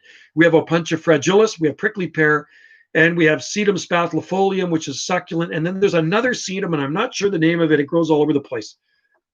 No Scythia planted in direct soil here. And I'm not going to bother because they're not fully hardy here. Did you see luau palms? Yes. In Hawaii, I have. I got lots of videos of luau palms. Lots of videos from Hawaii here. I have hundreds of videos of Hawaii on this channel and also my other YouTube channel, which is Jungle Joe C. I upload videos to that every day. And you know what? When I shoot the video of the tree ferns, I'm going to put it on Jungle Joe C. Okay, so when I'm done this live stream, I'll go out and shoot a video for you, and I will put it on Jungle Joe C. Remember that. That's my other YouTube channel. Sedum oreganum. Maybe. It's more spiky looking. I don't know. It's really cool, and it does flower as well. And it grows all over the place here. It's I don't know if that one's native or naturalized, but we do have a native one, and we do actually have native cactus here as well. So because we are in a rain shadow, it's a lot drier here than surrounding areas. And you wouldn't know that on a winter day when it's pouring down with rain, but we do have native cactus on the Southern Gulf Islands. That is a fact, and you can Google it. Peter, Bigfoot doesn't believe palms can grow in salt springs. Skeptical nature is not reserved. Well, you know what? I've been into the forest on the south end of Salt Spring Island, and I've seen some really weird stuff. Matter of fact, I saw this tree structure, and there's no way a person could put that up themselves. And I have a video of it somewhere, and it's like all these poles crisscrossing up in the trees. And if there is Bigfoot, and they do exist, they could easily get here from the Big Island because bear swim across and elk swim across. So if Bigfoot can swim, they could swim across. Autumn Joy sedums do well. Yeah, we have lots of Autumn Joy. Wendy's got tons of them here. Next season in spring, I will put some Scythia cooperi. Yeah, they'll probably work good where you are to be faster. Oh, there we go. It just died the stream. Do you have any hardier colocasia plants? No. Stream just died there, folks. So I could be you could be losing me soon. So I'm gonna try to go to 111. I'm gonna try to go to 1 hour and 11 minutes, and then I'll call her quits. But the stream just died for a sec. So if I completely disappear, it means the internet went out. But so far, so good. It only died once. But not everybody on Salt Spring has bad internet. But you got to remember, we're a pretty remote island out here, and the only way to get to us HS is by boat. Do you have any hardier No colocaceae, but I've grown them before, Farley, and the deer ate them all. And rabbits and deer. Peter, I never said I didn't believe that. I just see my own eyes, hundreds of videos. Oh, no, I believe they're there. Too many people have seen them. And I have to look at the Patterson-Gimli film shot in 1967, okay? There's no way they could reproduce that suit today in 2020. The suit, if somebody was wearing a suit back then in 1967, and I've heard this from many people, they could not reproduce that suit today. That's how realistic that suit was. It even had breasts on it. If you look at that suit, watch the Patterson-Gimli film. To me, that looks like a real thing, and they've analyzed it, the muscle movement and everything, and what they can see, that is real. Do you know what terraforming is? No, I've never heard of it. But I know terra means earth, right? Terra means earth. I got you back. No, T. Johnson. Okay, yeah, I disappeared for a second. It's 1 hour. We're into it. How do your date palms handle? Date palms don't mind rain. They're Canariensis. Phoenix Canariensis can handle a lot of rain. Think about it, Camel. On the southern Oregon coast, there's massive Phoenix Canariensis everywhere. They get over 80 inches of rain annually. We only get 30 to 35 inches of rain here in Salt Spring. Date palms don't mind rain. Okay, they just don't like extended hard freezes. That's what date palms don't like. All right, so date palms can handle as much rain as you can dish out. Yes, you were correct about the film clip regarding. Yeah, it's watch. I'm seriously, go watch How to Hunt. Okay, learn how to hunt. It's the guy's name is Steve, and he is a down to earth guy, and the videos he shoots are awesome. And I watch him every day, and that's usually what he talks about is Bigfoot. And people send in their experiences. Watch them; it's really good. Regarding the California Bigfoot, they say they cannot duplicate that suit today. Even filmmakers cannot duplicate that suit today. If it was a suit, they couldn't do it. So how could they do it back in 1967? So I believe in it. I totally believe in it. I mean, there's lots of skeptics out there. They don't believe in UFOs. I've seen UFOs. I've seen UFOs twice now, and I had witnesses with me. So what is a UFO? It's an unidentified flying object. I don't know what it was. You can't say it's aliens. I just don't know what it is. Something you can't identify. I saw it in January 78, and then it was around 1991. I saw it the second time with witnesses in broad daylight, and the first time was at night with my sister and my dad. And I was looking at satellites going by, and there was something strange up in the sky. If you can choose Scythia tree fern, will you recommend to me Cooperi australis? Australis, I think, is hardier than that. And then you can also Dicksonia fibrosa and sclerosa. Those are hardy ones too. Dicksonia fibrosa and Dicksonia sclerosa. But the Dicksonia, there are people here that grow Dicksonia antarctica very well. Does New Zealand have a similar? No. Maybe on the south end of Dunedin and Invercargill, it's way milder in New Zealand than here. Way milder. Sable Canadian, it needs to be made. I wish. I don't think we have enough heat to grow big sables here for the long term. They probably just sit there and do nothing, right? They like heat. They grow here. Winter doesn't bother them, but they grow slow. There are sables on Salt Spring Island. We have lots of smaller sables in the garden, but they're slow growing.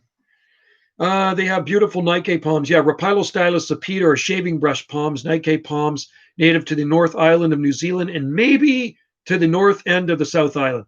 Sclerosa is good looking. There are lots of them at the nursery down the road from us. Dicksonia sclerosa. Really nice tree ferns. That you would die at the nursery down the road from us. They have tons of tree ferns. It is Tree Fern Heaven, Tree Fern Central Station at Fraser's Thimble Farm Nursery. Just about a 2-minute drive from me on the very point of the island. They have a website, Fraser's Thimble Farm Nursery on Salt Spring Island. And there probably are pictures of the tree ferns. I have videos of the tree ferns, so they have a lot of tree ferns. It's a huge nursery, and it's kind of scary that it's that close to our house. It kind of bothers me, actually. You know what I mean? Because when we don't really need a plant, we say, well, let's just go up to the nursery and look around, and we end up buying something.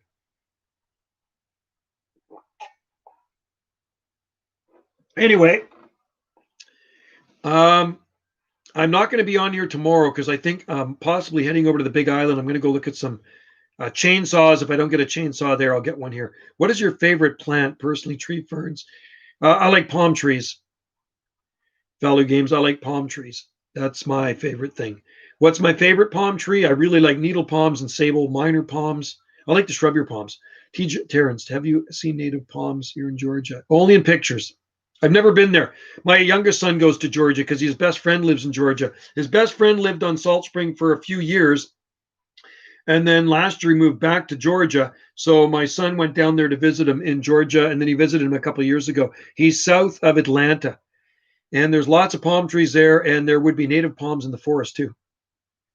There would be sable minor down there. And I'm pretty sure there's probably Rapidophyllum hystrix too, which we both grow here in Salt Spring. We actually have some nice sable minor in our garden. And there are some nice sable minor palms on our coast.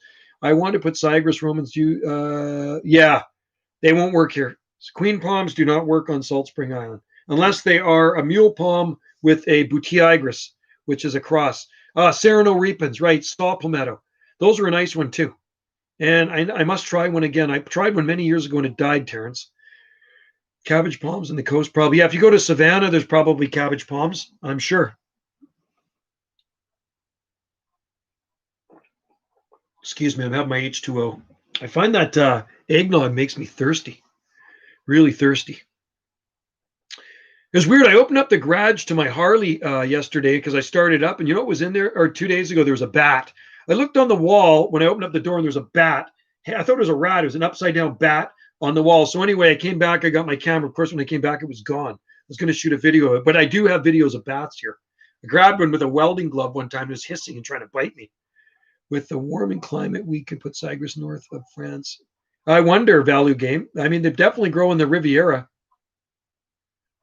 They definitely would grow in the French Riviera. I bet you there's Sagres palms down there. There's date palms. And southern France is very mild along the sea there. Very, very mild. Lots of palm trees in southern France. And I think there's Trachycarpus palms in Paris. If the sable bermudiana processes seed, you can call it sable. Yeah. Well, my friend has one in his garden. I don't have it. I thought mine was one at one time, but it's not. Cossierum. And he's got sable bermudiana, and it was flowering when I was there in October. Or was it October or November? Might have been November. Yes, the Butiagris is very strong country. Yes, and that's what we have, Valugan. We have a Butiagris in our garden, and it looks pretty good so far. We'll see after winter. I'll do an update on it.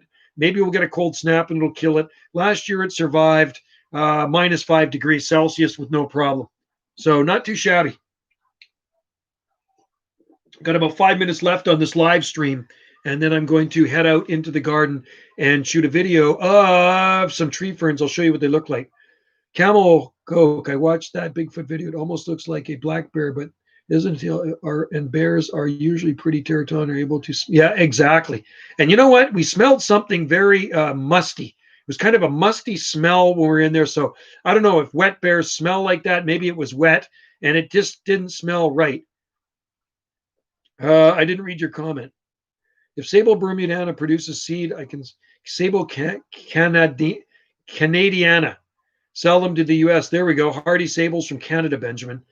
Yeah, I don't know what it was. Camel who likes Coke. I really don't know, but it obviously didn't see us. We saw it, thank God, and we weren't going to go farther into the forest to find out what it was. I read the comments on there. Well, why didn't you throw a rock at it? Why didn't you go? Like you're going to do that. You know, freaked out people would have been if you were in there seeing what we saw.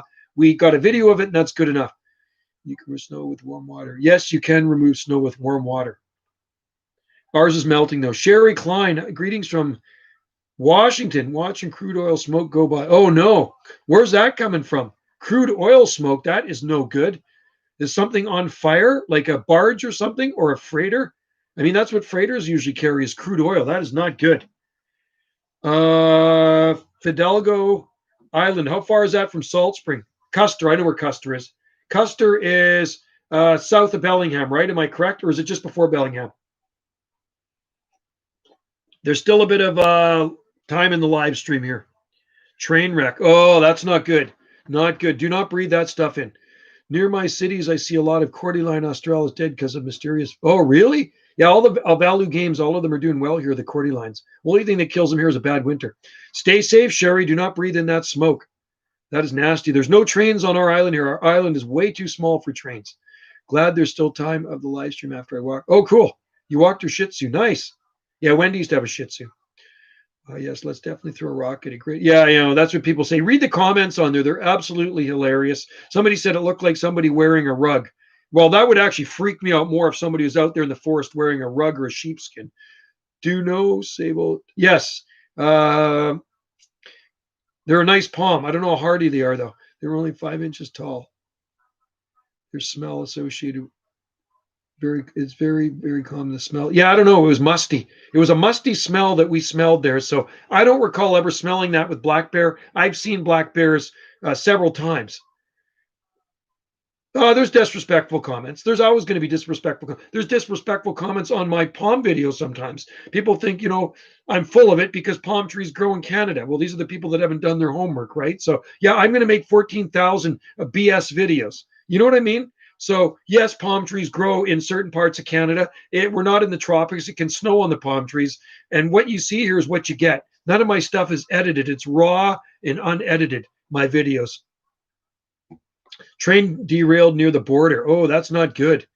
Not good. I used to live near the border. I used to live right on the U.S. border in southwest corner of Langley.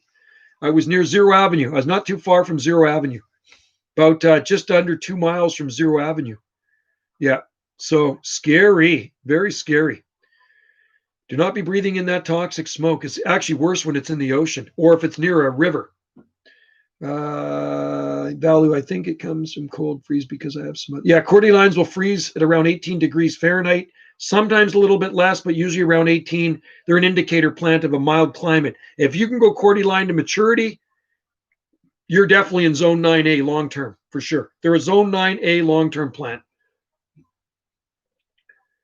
I've seen palms growing in Sitka, Alaska. And I know, and I've told you the story before, they were planted there by a Palm Society member, but they froze out. They were there for 20 years and then they finally froze out. Well, it's the internet. People really don't understand. They don't. Exactly, Camel. Exactly.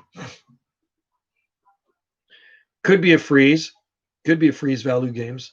I'm back, Palm Tree Dude. I'm not going to be on here much longer. I'm going to roll out. It's still nice out. I'm going to show you what it looks like. There's still nice outside. See, it's nice and light. So it gives me time to go out. Ski Hawaii. Yeah, you can ski Hawaii on the big islands. I've seen shirts like that, Sherry, where it says ski Hawaii on Mauna Loa. Is it Mauna Loa or Mauna Kea? I think Mauna Loa. And people go skiing up there. I'd love to. That'd be kind of cool. Although when I go to Hawaii, I want to be warm. Not the last time. We go to Maui every winter, but this year, no, we're taking a break because of what going on in the world. But we were up on Haleakala one time and it was too cold for me. So I'm not going to go up to Haleakala anymore. I've been working to derail some training area all year. 41 attempts. No way. Really? That's crazy. Pisme. That most of people on the planet are saying civil not. Yeah, exactly. No, exactly, Terrence.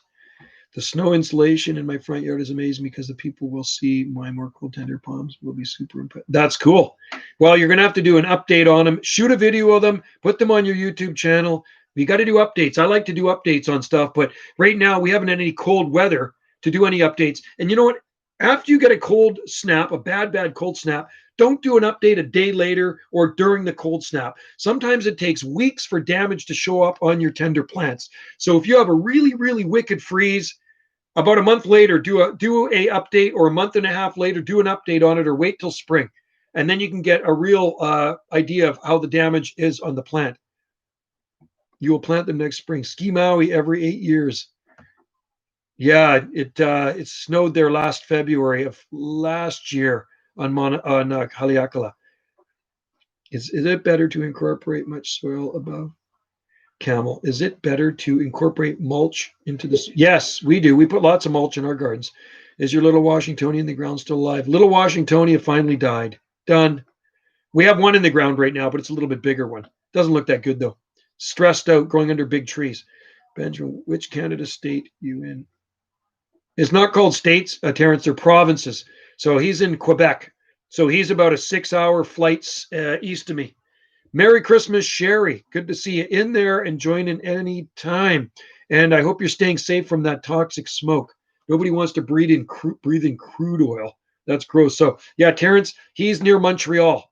Terrence, you know where Montreal is? There's Toronto, Ottawa, and Montreal is beside Ottawa. I think he's somewhere around Montreal, Quebec. So it's a province of Quebec. It's a massive province, about 6 hours or so, 6.5 hour flight east of here. It takes longer for me to get there. Yeah, near New York. That's right. That's right. So if you look above New York, you probably come into Quebec or something, somewhere there, right? Yeah, I think you get into Quebec, something like that. And even southern Ontario, Niagara is so big, I think it goes into New York as well. I've never been there before. It's a long way from here, long way east of here. I always go to the Central Pacific. So we're on the Pacific coast here. You know where the west coast of Canada is. You probably know exactly where we are. If you know where Seattle is, we're right due north of Seattle. And about 103 miles as the crow flies, our island is north by northwest of Seattle. So not that far from Seattle for us. So that's why we go to the Central Pacific. And Toronto. My dad was in Niagara last year. Wow. I've never been there before. It sure looks nice, though. It's near New York, yeah, and Toronto. Yes, exactly. Well, it looks like the live stream's been going pretty good. I wasn't planning on going this long, guys. I probably should back on out of here pretty quick.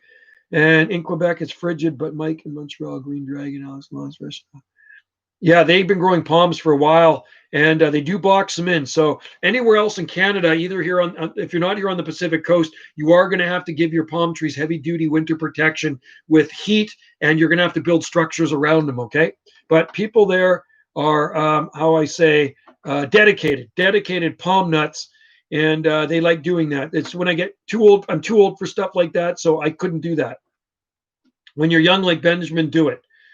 T. Johnson, yeah, I just found your island on Google Maps. Bigger than, Terrence, our island is 16.7 miles long. Let me pull out the map again and show you. And all you guys have seen this map again because I bore you guys the map. There's Salt Spring Island right there, okay, from one end to the other. That is Salt Spring Island in the Southern Gulf Island, the same archipelago as the San Juan Islands. I am up here, way up here on the north end of Salt Spring Island, surrounded by lots of ocean. And we're in the same archipelago as the San Juan Islands. It's just that it's an imaginary line that separates us. That's all. So I got to close that up.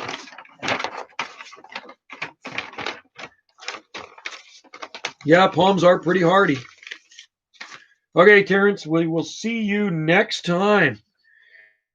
I hope Salt Spring Island preaches the publicity you have brought. Yeah, I'm sure the Chamber of Commerce likes it, Tim. Some people think I work for the Chamber of Commerce, but I don't. You know what I mean? And I try not. I mean, I don't think I'm not intentionally trying to promote the island. I just shoot videos. That's just the way I happen to shoot videos. But I know real estate people love it. And the Chamber of Commerce and Tourist Information love my videos. They've told me. And I tweet every day. So remember, I'm on Instagram, I'm on Twitter, I'm on YouTube, and I'm on Facebook. So every day I post a lot of photos of Salt Spring, of palms and exotica. And I know some of my followers on Twitter are real estate people from Salt Spring. So I'm sure they probably pass on those palmy pictures to help them sell real estate, no doubt, right? If you see palm trees growing in Canada year round in the winters, think, hey, that looks like a pretty good place. And we have a lot of Eastern transplants on Salt Spring Island. There's a lot of people from Ontario and Quebec that moved to Salt Spring Island. And I just met a nice couple that moved here a couple years ago. And guess what? First thing they did is plant palm trees. They moved here from Toronto. In Niagara region in southern Nova Scotia, they only need wrapping. They do need wrapping, but they will need some heat too in Niagara because it can get pretty cold there. Yeah, Dan grows them, Pineapple Dan. We call him Pineapple Dan. He grows them, but if it gets really cold, they will probably have to put some heat with them, like Christmas lights or a heat cable inside. Ask them. Correct me if I'm wrong. Yeah. And you know, it's funny when people see some of our videos where I shoot palm trees with lights on them here. Those are LED lights. And somebody said, well, you know, I don't think you really need lights on them to keep them warm. Well, LED lights don't give off any heat. We keep our LED lights on year round because Wendy likes the looks of palm trees with lights on them. I'm staying here because I want to prove people wrong about palm. Well, you should. You could do that. Yes. And hopefully with climate change one day, you can really prove them wrong. I'll be long gone and a lot of older people will be long gone. But this is the way I know it. I've been growing palm trees a long time. So I can tell you from my experience, Trachycarpus fortunei in Canada, long-term is a Zone 8B palm. We're going to make some exceptions for Zone 8A here on the Pacific Coast. You can see my videos. There are some 30-foot tall palm trees growing in a little bit from the ocean, but still not super far, which is 8A, 8B, and then into 8A in Abbotsford. I have a friend with two 25-footers planted just about 30 years ago in his garden. And you don't really see palm trees much east of that without getting really badly damaged in the winter or killed. Yeah. So anyway, I love growing palm trees so much, and I don't like seeing them getting damaged in the wintertime. So that's why I moved here to Salt Spring Island. Okay. I used to live in South Langley, which is a town about 25, 30 miles southeast of Vancouver, right on the U.S. border. And I grew windmill palms there. You never really see them in anybody's gardens back then. And they used to get pretty hammered badly in the wintertime, and I got sick of it. So sick and tired of the cold winter, windy days and Arctic outflow and just the length of the freezes. So I packed up my stuff, sold my place, and moved to Salt Spring to grow palm trees. I'm growing a phoenix out in rainy. Oh, right on. Well, let me know how that grows. Cool. And they're pretty hardy palms, Camel. How far south do you need to be considered a southern zone? I wonder, Southern California or maybe San Francisco. Maybe San Francisco. Well, you know what? Brookings, Oregon palm tree dude is zone 9B. And it's about 11-hour drive south here. Benjamin, palm tree dude, around 8A. Yeah, 8A is the limit for Trachycarpus palms on our coast here. And even some of them, if you get California imports, they're going to get killed in zone 8A in a bad winter. I've had it happen. You know what I mean? So, I mean longitude. I'm not too sure. We're 48 degrees north longitude. We're 48 degrees north latitude. I'm not sure about the longitude. I'm not too sure about that. Point Roberts has, yeah, there's lots of palm trees in Point Roberts. That's the U.S., right attached to Tsawwassen. Lots of palm trees in Tsawwassen. So it's funny, there's a lot fewer palms in Point Roberts, but there are palm trees in Point Roberts. And if you go into Tsawwassen, right across the border in Canada, the streets are lined with palm trees, big palm trees, dozens and dozens of palm trees lining the main drag going down, and then you hang a right down 54th or 56th. It's all palm trees. As far as you can see, it's palm trees, 20-foot palms. And they're all around the stores too. It's really nice. Tsawwassen is a palmy place right beside Point Roberts. And that's right across. That's where the ferry comes to get you to Salt Spring. You go to Tsawwassen. It's a town south of Vancouver. And then that's the ferry that brings you over to Salt Spring Island and the Southern Gulf Islands. So it's a super palmy place. My buddy just sold his place and he's moving here to Salt Spring Island from Tsawwassen. Yeah, there's so many palm. People love their palm trees in BC on the coast anyway. That's where you're going to see the palms on the coast. And if anybody grows them inland, they're going to have to protect them. They're going to have to box them in and put some heat with them because the growing zones change rapidly as you get farther away from the ocean, right? So anywhere near the ocean, 8B, 9A, and then you get a little bit in 8A, and then it goes to 7B, 7A, then it goes into 6, and then you can be in zone 2 really quick when you're in the mountains or in the deep valleys, right? What growing zone would you consider minimum for subtropical? I'm guessing 10. I'm going to guess 10. Big palm trees, dozens and dozens. That's my dream. Oh, there's so many of them in Tsawwassen, man. Watch my videos on the palm trees of Tsawwassen. You're driving down the main drag and it's just palms, palms, palms in twos. They look awesome. In the traffic islands, all between the highway is palm trees. Victoria's like that too. There's tons of palm trees in Victoria and Vancouver. So many palm trees in Vancouver. There's palms on Salt Spring too. I mean, there's lots of palm trees, but more in private gardens. And there's ones that I planted here and there, and my friends have planted in Ganges, our main village. But there's way more palm trees in Vancouver and Victoria and Tsawwassen. Big palm trees. Let's see. I'm moving to BC. I'm moving. Yeah, he likes Squamish. See, he still wants to see. I don't think there's any palm trees in Squamish either. I put that question out on my palm group, and nobody thinks there's any palm trees growing in Squamish because it's too cold, because they're subject to outflow winds. They get actually really cold outflow winds there. A lot of snow and a lot of cold in Squamish. So if you really want to go palm trees, you want to go to Victoria, Vancouver, Southern Gulf Islands, White Rock, Tsawwassen, anywhere along the coast, Richmond, Sunshine Coast. Sunshine Coast is amazing. Palm tree dude, there's an entire coastal plain of southeast technically subtropical thanks to summers allowed. Cool. Well, even southern Tennessee's classed as subtropical climate, I think, isn't it? Heading down to Vic tomorrow. Looking forward. Oh, cool. Now, there's lots of palms there, Matt Capper. I'm heading over to Duncan tomorrow. Seashell or Gibson's. Benjamin, tons of palms there. That's where Wendy's mom and sister live. Wendy's mom has beautiful palm trees in her garden. And the town of Gibson's, the street is lined with them when you go to Seashell. There's lots of big palm. Watch my videos here. Go to my channel and search palm trees on the Sunshine Coast or Gibson's or Seashell. Davis Bay, huge palm trees in Davis Bay on the Sunshine Coast.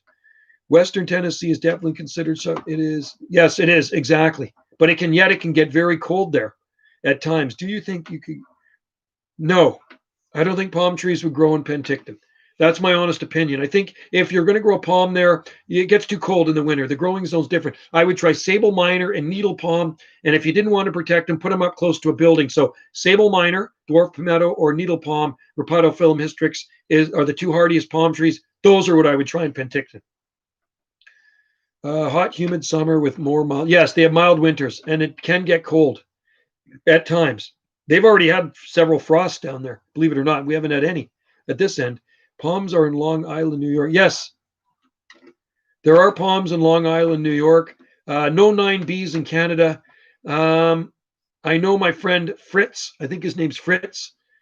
Fritz Fell. He's got palm trees growing over there in Long Island. Yes, with protection in Penticton. Benjamin palm. Yes, their cold blasts occur daytime. Yeah, exactly. And it does warm up in southern Tennessee too, in Tennessee. But if you look at their all-time low temperatures, it's been below freezing, like 0. We've never been below freezing here on Salt Spring Island, right? They also get the heat units we don't get. Long Island is 7B, yeah. And a 7B in the States is much different than a 7B in Canada. I really love squash. I don't care much about protecting my... Well, I mean, you could try them in Squamish if you want. Squamish is on the way to Whistler, and they get way too much snow for me. And me as a person, I absolutely can't stand snow, so I could never live in Squamish. It's beautiful there, don't get me wrong. It is a beautiful place, but it gets too much snow for me, and I don't like snow. That's why Dallas can grow so much. Exactly. Look at Tony Cerbone's garden in Dallas. And there's so many palm trees in Dallas. They get the heat units, but yet they can still get the cold and ice storms. And there's long-term Washingtonia flifera in Dallas. I don't know if there's long-term Robusta, but there's definitely long-term flifera and filibusta. And there is also huge Jubea. Cape Hatteras is zone 9A. They get blasted with wind, no Phoenix. Interesting, eh? Cape Hatteras. I have palms from Cape Hatteras growing in the greenhouse. I have sable. I have sable minor, sable palmetto, and I also have some from Elizabeth City. Squamish is much milder than Whistler. Yes, it's milder than Whistler, but they do get a lot of snow. Yeah, it's probably is 6B in USA. Bigfoot. You're right. The growing zones are different. Right, so our 9A here might be like an 8A in Texas or something, but it's still different because Texas gets a lot more heat than we do. There are Canada Zone 9. Yeah, we have Zone 9 here, but no, I don't know of any 9B. Posted some pics, robust in Dallas. Oh, were they? Did Jacob post some? Okay, I know there's Washingtonia flifera there. I didn't know if there's Robusta there. I was thinking Robusta might be more short term. And flifera is long term because Tony's got big ones in his garden that he planted years ago. And I remember him posting on the Hardy Palm and Subtropical Forum many moons ago, and they are thriving. He's got an amazing palm garden. There's so many nice palm gardens in Texas, especially if you go to southern Texas. You go to Brownsville or Brownsville Island. There's an island out there. You know the island out there off of Brownsville? I forget the name of it. And then there's also some in Corpus Christi, Galveston. Tony has a crazy palm garden. Are those ones grown down in the Everglades? Palmetto? Yes, they are, Jay. Lots of palmettos down there. The Palmetto State, Florida. Portland, Oregon, Zone 8A. Yeah, there's lots of palms in Portland too. And yet Portland can get a lot colder than here. And they're right on the Columbia River Gorge, so they're subject to outflow winds. Yeah, royal palms are native to southern Florida. Roystonia regia. Palm tree, dude. Palmetto State is South Carolina, and isn't it Florida as well? I thought Florida was the Palmetto State too, or is that actually South Carolina has a palm tree on their license plate, and Florida has an orange because I've seen South Carolina plates on Salt Spring, and I've seen lots of Florida plates here too. There's even fruiting coconuts as far north. Yes, there are coconuts in Corpus Christi. I've seen them. I don't think there was anywhere my son was living though. Like I say, my son lived in Weslaco, west of Brownsville. That's where his girlfriend was from. There are coconuts in Texas. I don't know if they produce there. I mean, Padre Island, that's it. Padre Island. My son used to go there with his girlfriend. Florida and South Carolina state trees are both sable palmetto. There we go. Cool. You know what ours is? Ours is the dogwood Cornus nutellii. It's the dogwood tree. Palmetto State is South Carolina. What's Florida? Was that the citrus state or something? I thought it was palmetto. It was the Sunshine State. Maybe it's the Sunshine State or something. My family lives down in South Florida. Cool. Nice and warm down there. Orange State. Lots of oranges there. And you know oranges are not native to there. Gold age. You look. My son, you look like my son's brother, and he doesn't have a brother, but if he did, you would. Oh, cool. I'll take that as a compliment. Cool. Now, gold, I remember you posting on my thing years and years ago, like 10 years ago, you would comment on my videos. If it's the same gold Gold KHW, right? You've been watching my videos for a very long time. I've had this channel going on 11 years, and then my other one I started in 2008. Oh, is yours dogwood too? Cool, palm tree dude. South Carolina's palmetto on their flag too. See, that's cool. A flag with a palmetto on it. We have on our Salt Spring Island flag, we have a red maple leaf. One side is wavy green and the other side is wavy blue. So one side's the ocean and one side's supposed to be green like the forest. That's the Salt Spring Island flag. And on our currency, we have different, like we have Salt Spring Island currency. I don't know if any of you have ever seen Salt Spring Island currency. I'm going to show you. I'm going to show you what Salt Spring Island currency looks like. I'm going to show you what Salt Spring Island money looks like, okay? I don't know. A lot of people don't know that we have our own currency here on Salt Spring Island. So it's pretty cool stuff. I'll show you the $2 bill. I really don't like the new design of the $2 bill. I like the old one. So here's the old. See, our $2 currency has a Hawaiian on it. See, Salt Spring Island, Salt Spring Island. And it has the island right there. And that's a Hawaiian right there. That's a Hawaiian on there. And on the back, it's kind of cool. It's got this really nice image of seashells and or rocks and starfish and like that. So that's a $2 Salt Spring banknote. And the 5 is really nice too. I don't think I have, I have a 5. I have some 5s in here too. I'll show you the 5. The 5 has one of our first black settlers. Here's a $5 Salt Spring. Right there, it's got killer whales on the back.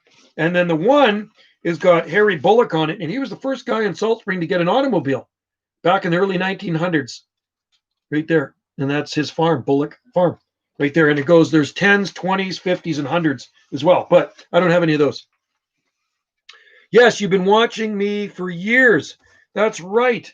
You have. Thank you. I appreciate it. And I'm glad you came here on the live stream. That's pretty cool. Georgia is the peach state. Cool. Bigfoot. Farley. Yes, you are correct, Joe. You know your stuff. Sybil Meadow is state palm, both South Carolina and Florida. Cool. Oh, cool. Yeah, you can. It's funny, Salt Spring Island currency. So it's at par with the Canadian dollar. And you can use it here on Salt Spring Island. So if you ever visit Salt Spring Island, you can get some currency. So she was related to William Nakana. I think that was William Nakana's daughter, and he was a direct descendant of King Kamehameha of Hawaii. And she's buried down in the Hawaiian graveyard on the south end of Salt Spring Island. She's got a big gravestone, and you can see it on my videos of the graveyard. But I really like the artwork on the back. It's kind of cool there.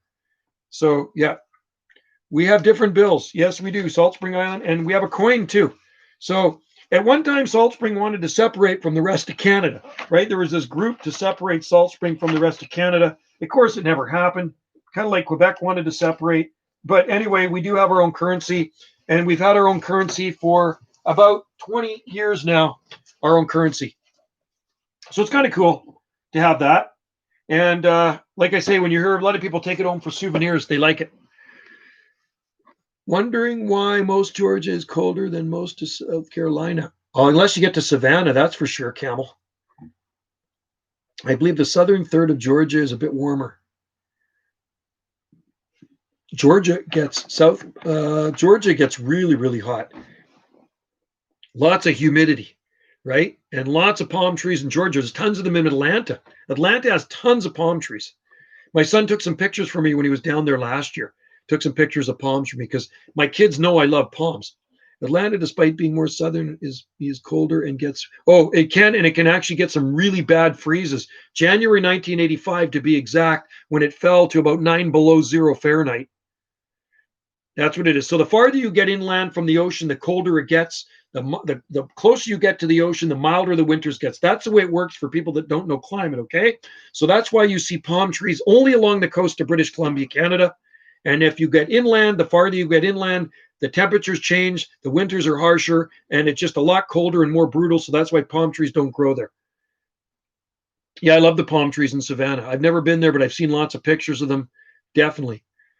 Yeah, they use the urban heat. I don't think there's a lot of palm trees in New York, but there are experimenters. There are some down in the southern shores of New Jersey as well, the Garden State. We're on the Appalachian Mountains, so we're colder than South Carolina. Yep. You guys got mountains there too, which you gotta love. And I love mountains, and I heard the Appalachians are beautiful. We have a lot of mountains around us here. Salt Spring is a big mountain from one end to the other. It's hills and mountains. In Vancouver, in the city of Vancouver, there's some big tree ferns growing that have been there forever. There's maybe 4 or 6 of them growing beside this building, and they are beautiful. They're evergreen, and ours is evergreen here too, but they're just absolutely gorgeous. We're on the Appalachian Mountains, colder. Hi from Serbia. Oh, Serbia, cool. Gotta like that. Hello, Serbia, from Salt Spring. Sorry, I'm back. I couldn't help but comment about my city. Well, that's good. You should comment about your city. I don't live in a city. We don't even have a town here on Salt Spring Island yet. Really, that's how hokey Salt Spring is. We only have a village. We're unincorporated. We're not a municipality. We don't have a mayor. We are unincorporated, so we have a village. It's the village of Ganges. Okay, and then there's another little town on the very south end, a village, not a town, called Fulford Village. And if you want to see lots of hippies, you go to Fulford Village. And on the south end of Salt Spring, there's lots of hippies. I live right in the sun. Okay, cool, Palm Tree Dude. Yeah, I'm out in the boonies here. We are out in the boonies. Probably that's why we have lousy internet. Unincorporated squad. Yeah, we're totally unincorporated. Ganges, named after the British naval ship HMS Ganges. You can look it up. Google it. Google up HMS Ganges. It was a British, I believe, a British Navy ship, and it surveyed around these islands back in the day. So correct me if I'm wrong. So HMS Ganges. There's a big plaque in Centennial Park tells you about the HMS Ganges. So that's what Ganges was named after, okay? And a lot of Ganges was reclaimed land. It used to be ocean, and they filled it in to make the village. Like where Centennial Park, where I work, where I start my work day, that was all ocean, and it was filled in to make a park in the 60s. What was the mildest? I thought Ganges is a river in India. We're not named after that, though. We're named after the HMS Ganges. What year was the mildest winter? There's been winters here, Braden, where the bananas have stayed green right through till spring. And I have videos of them. 2012, 2013. That was a mild one. Bananas stayed green till spring. I thought Ganges. Ganges is a river in India too, Bigfoot, but we're not named after that. Let's add that. Does your gut feeling tell you that U.S.-Canada border might open again? No.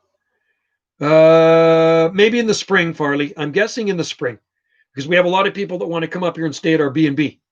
Could you layer a snow-protected windmill from? Yes, Jason, I believe so, because any of my smaller palms when I lived on the mainland in Zone 8A, if they were covered with snow and it was brutally cold, the ones sticking above the ground would get totally damaged, and the ones under the snow would be fine. So yes, it helps them.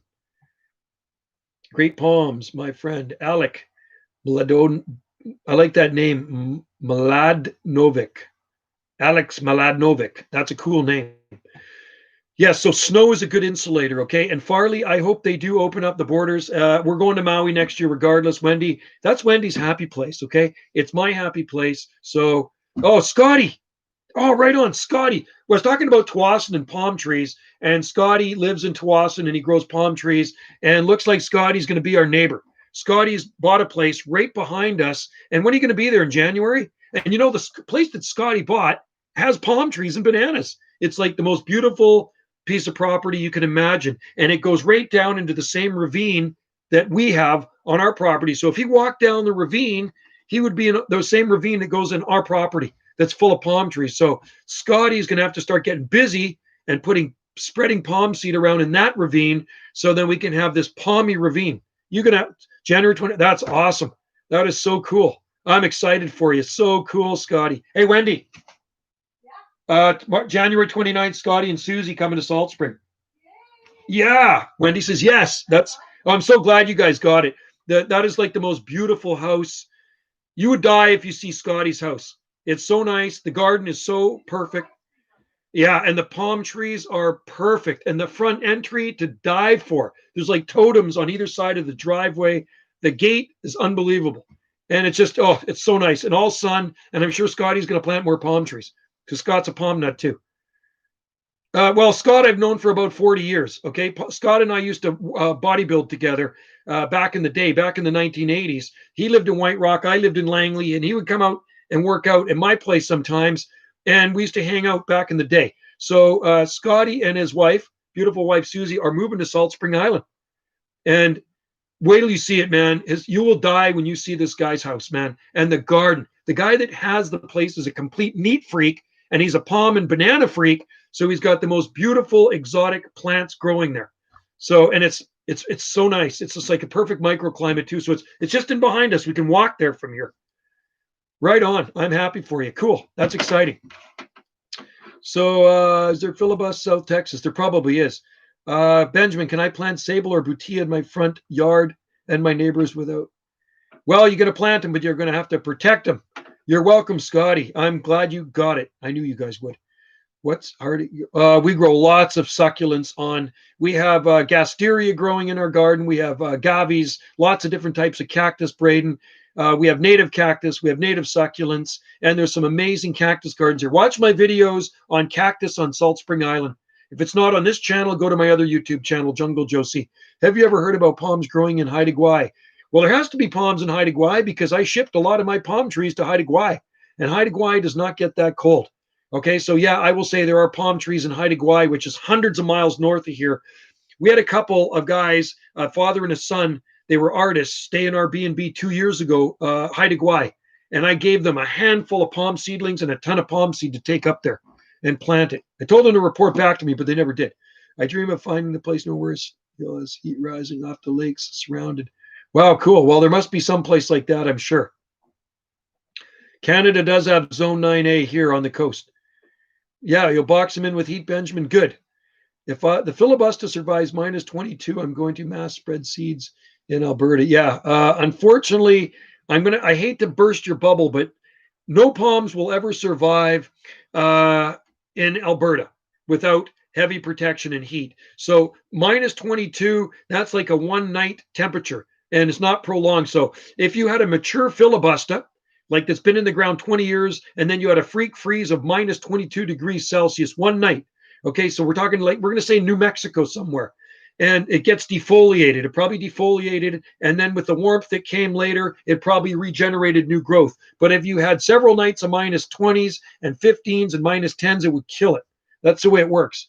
Are river bays warmer than surrounding areas? Depends if they freeze, they're not. If a river freezes, there's no regulating the air temperatures.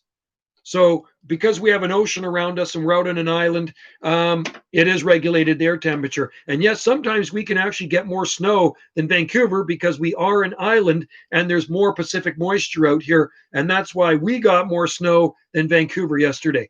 Temperature, like I say, has not been below freezing here yet. Our bananas are still perfectly green, but they've broken the snow.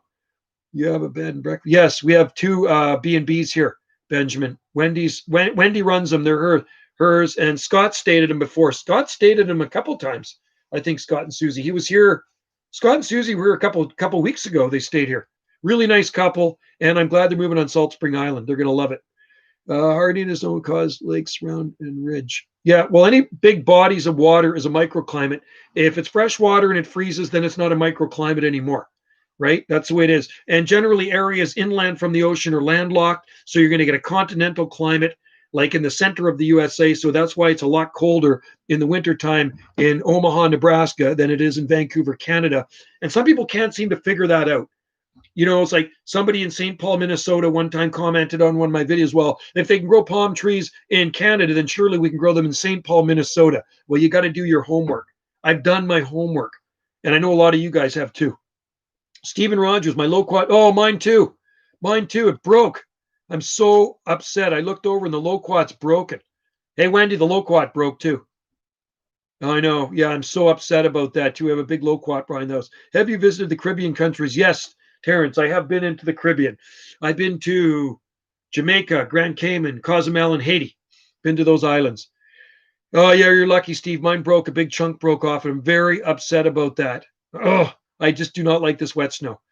Jason, I'm going to collect 1 million filibusters and spread them in the valley in Cochrane. And well, do it and let us know. That's a good experiment. That's what I do down in the ravine with Truckee seeds.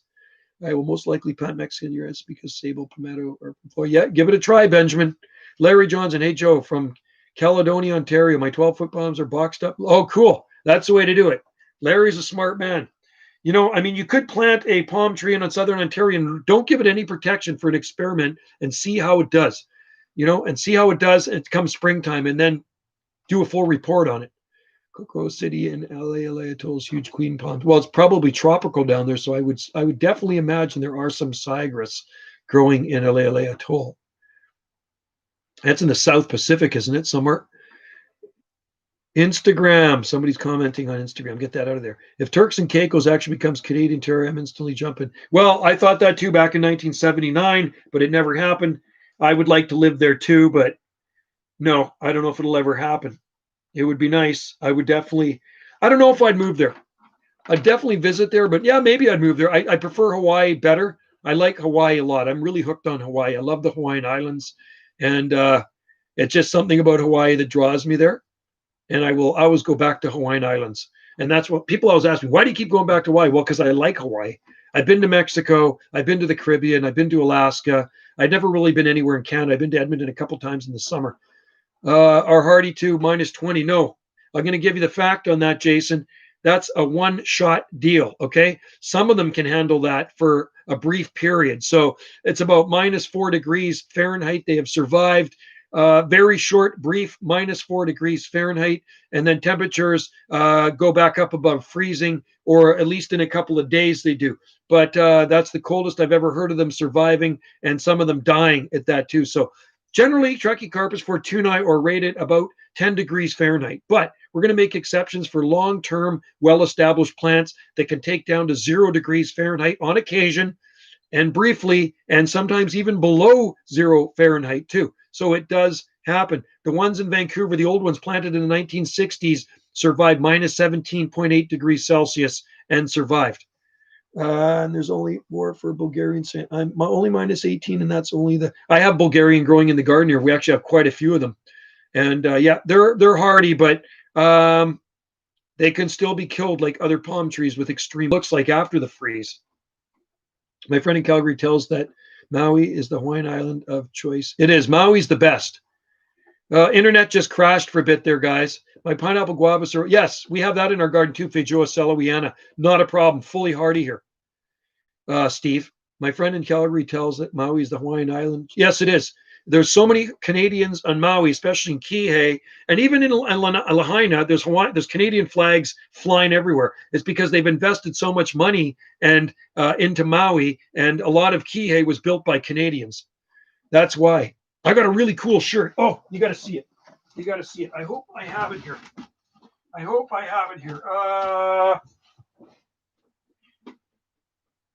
There it is. There it is. I'm going to show you this cool shirt. What do you think of that one? Aloha A. Buy these in Hawaii. That's how much Hawaiians love Canadians right there. Aloha A. Pretty cool, eh? And then, of course, we have this one. Aloha A, Salt Spring Island, Canada's Hawaiian island. Right there. It's got the palm trees on it, too.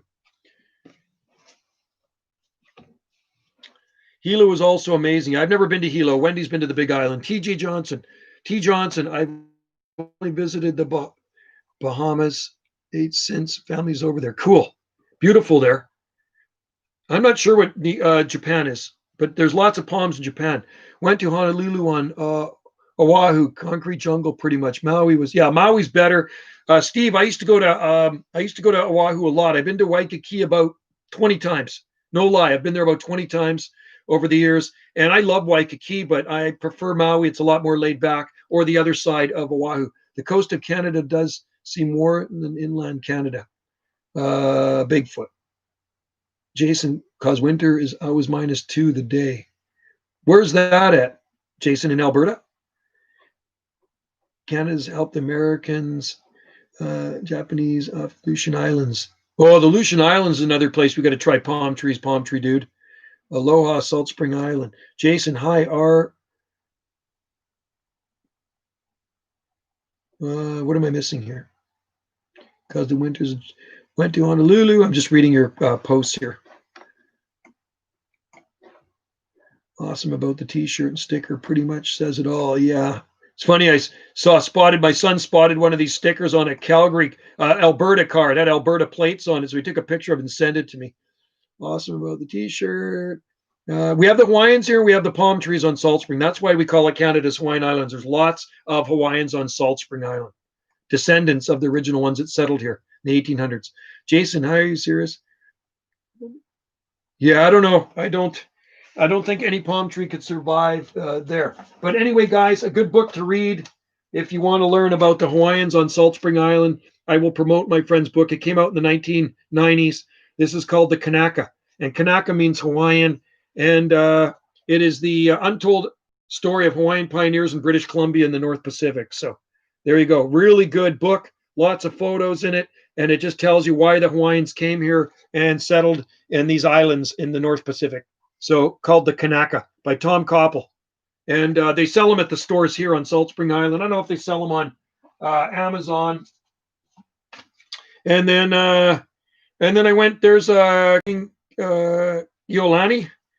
and I went to a Hawaiian talk last year at the church.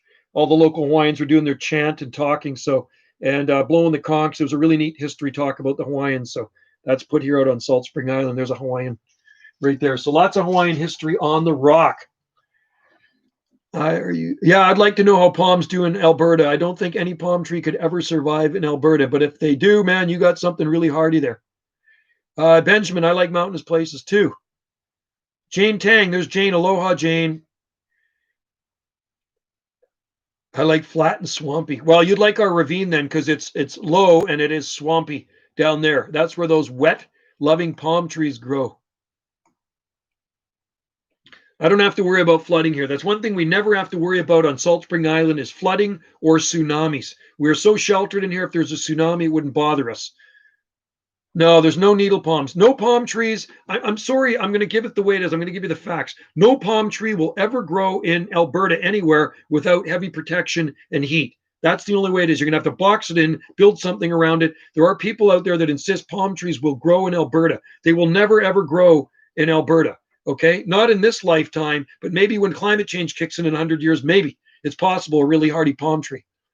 Let's just see. Not even in Lethbridge. Try one and prove me wrong.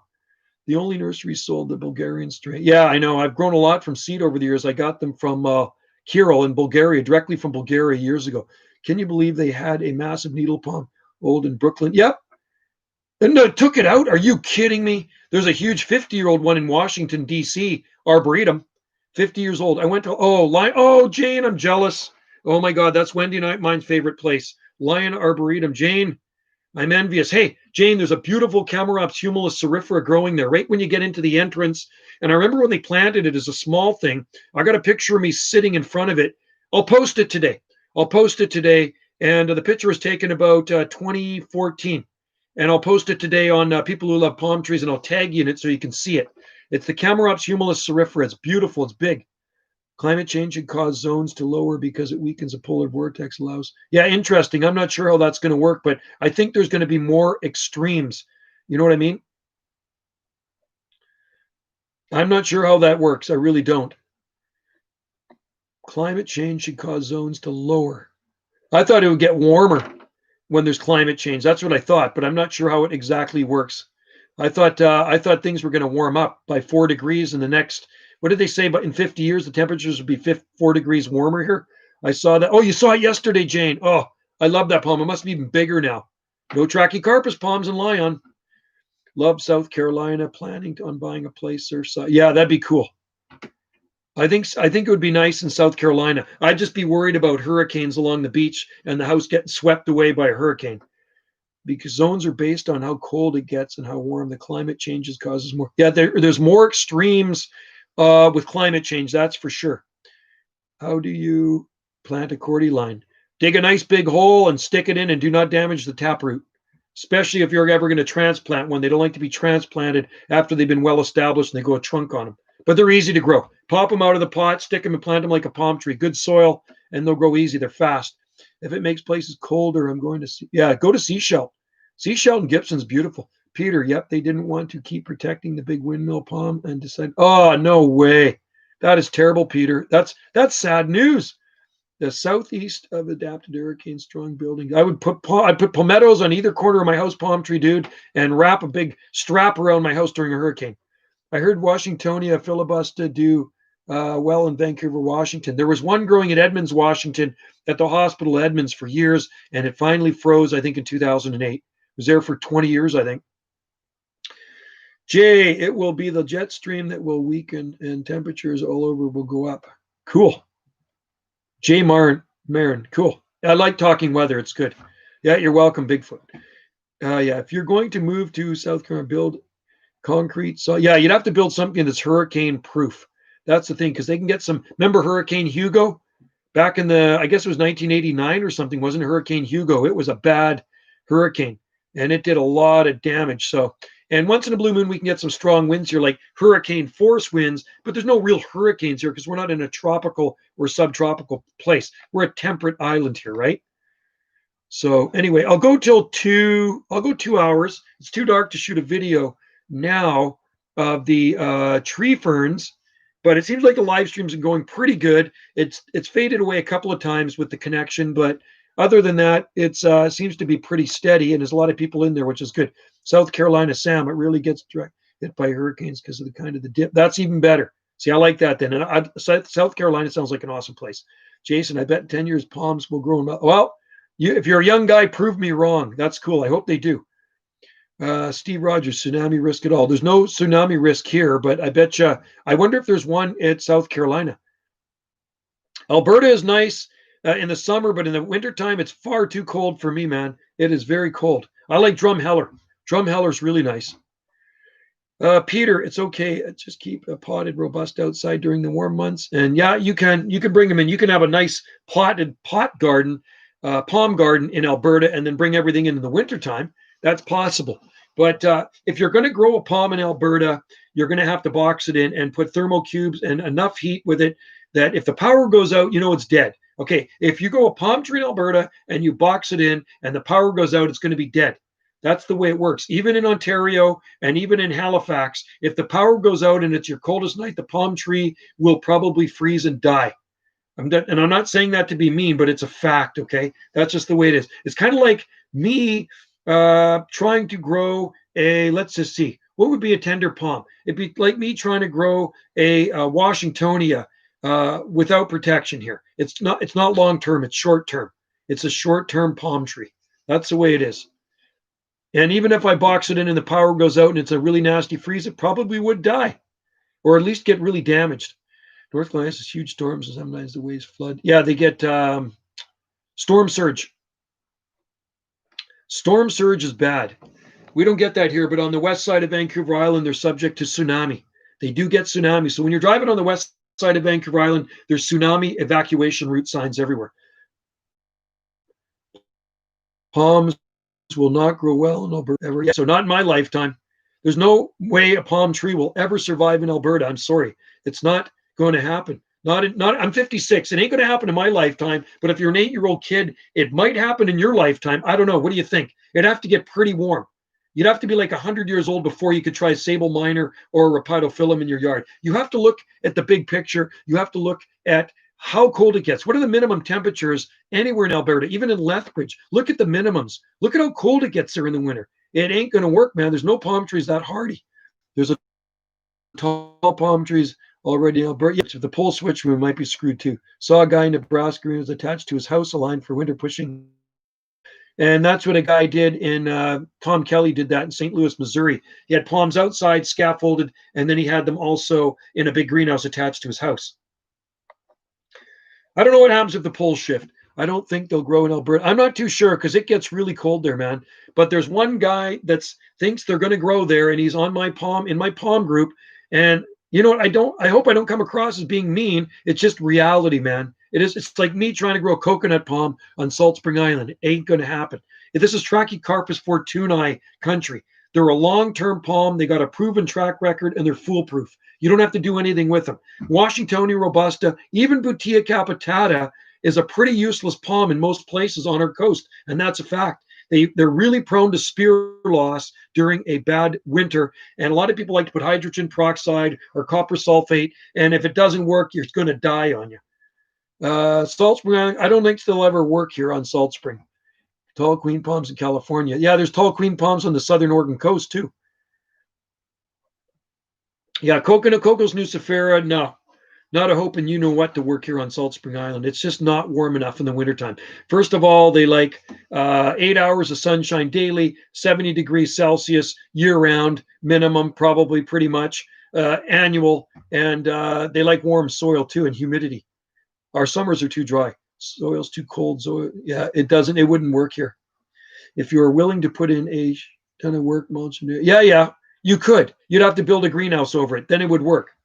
What's up with this obsession with the growing? There are people in Alberta, Alex, that think palms will grow there, but they obviously, to me, they're greenhorns, okay, and they're just really new into growing palm trees, and they really haven't done too much homework on them. And you can grow palms in Alberta if you put them in a pot and bring them in the wintertime, but they're not going to grow in the ground unless you build something over them with heat. Isn't there 10th winter in the ground south Seattle? Oh, I believe it. There's actually a nice one growing in Seattle. Well, you post pictures of one, right? Is that you that's posting pictures of it there? And there was one at Edmonds, Washington, growing for, well, there was one on Salt Spring for 10 years, easily. And I had it featured twice in HPI, Hardy Palm International, and it was beautiful. And it actually got taken out by the new owners. The new owners bought the place. It always looked a little beat up after winter, and the new owners got a gardener to cut it down on them. I was so upset. Otherwise, it might still be there. And don't think about the 50 other factors. Yeah, exactly. Palm tree, dude, the 50 other factors. And Seattle's got some very amazing mild microclimates, especially by the Sound. Get down by the Puget Sound. It's mild. And 9A. Jace, I got a serious. I got into with my. I got it. It's and I service. I got it on Monday. My respite work I got, and Cerebus. I got as what is it? Cerebus. I'm not sure what that one is. Louisiana's humidity. Yes, it does. Lots of humidity. That's the thing we don't have here in the summertime is humidity. We don't have a lot of humidity here. It's the air is pretty dry here. So if somebody can grow a palm tree, Livistona cerebus. I got some in the seed bag, hopefully going to be germinating soon. I hope somebody in Alberta can grow a palm tree in the ground and protect it. That would be cool. Can a Washingtonian Philibus? No. Jane, no, not in our climate. Not that I know of, unless you protect it in the bad winters. In the bad winters, it's going to need protection. The mild winters, it'll be fine. They're short term. Livistona cerebus. I have some in the seed. Somebody sent me some seed. It was, I think it was my friend from Tropical PDX. Apparently, the warmest part of Alberta is zone. Yeah, that's too cold for any palms, man. And that would be southern Alberta. Calgary is about zone 4. Edmonton is zone 3. Lethbridge might be zone 5. And step outside at minus 26 and you're going to freeze your hiney off. So you imagine a palm tree out there, and you're still going to be cold wearing warm clothes. So a palm tree is not going to like minus 26 degrees Celsius. Sorry, it ain't going to happen. I heard that filibuster is more cold. Yes, it is. It is, Jane. I know a guy grow orange in his greenhouse here in Montreal. Oh, it's too expensive. There's guys that grow oranges out here, Alex, outside year round on Salt Spring Island. Matter of fact, they harvest oranges. There are orange trees outside on Salt Spring, growing up beside people's houses, and lemons too. The heat relative to other insular Seattle helps too, especially microclimate. Yes, exactly. It's a good Seattle's. There's tons of palm trees in Seattle. I've been on a palm tour in Seattle in 1997. I went on a Palm Society palm garden tour in the Magnolia District, North Seattle, and there are so many palm trees in Seattle. It's sickening. Palm tree. I consider a solid 8A palm floodgates when you release. Yeah. I consider a solid zone 8A palm floodgates. Palm tree, dude.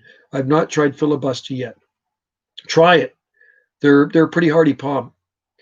Phoenix sylvestris is a nice hardy palm tree. There's lots of those in Hawaii where Jane lives. Is there any large Washington?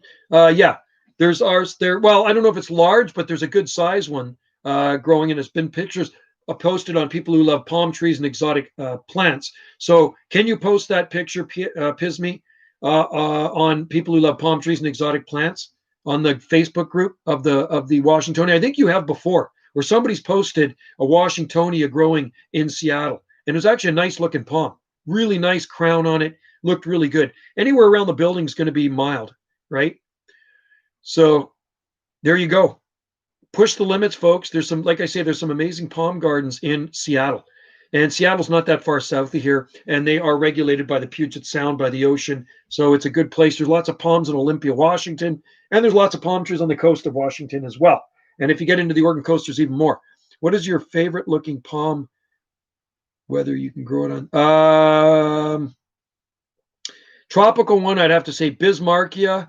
I really love. I also love Lantania, and then the hardier ones. I love needle palm. I would love to have a massive needle palm or sable miner in the garden. I really love sable palms, sable miner, and needle palms. I love needle palms. One of my favorite palms. Also camerops. I have a lot of favorite palms, but I love camerops too. Mine, I got the biggest ever seen. It died in 2000. Mine, biggest I've ever seen. Oh, really? And it died in 2008. Yeah, 2008 was a bad one. I'm from Edmonton, Alberta, where people are excited they can grow corn and yeah, exactly. Yeah. I think spruce trees grow really well in Alberta. I'll tell you what else grows there is Elaeagnus angustifolia, which is Russian olive, grow really good in Edmonton. Zone 13. I wish I did. Jane does. Jane lives in. I don't think it's 13. I think it's probably like 11 or 12, isn't it? Hawaii. Jane Dang, you can email me. Where is we here? Where is Jane?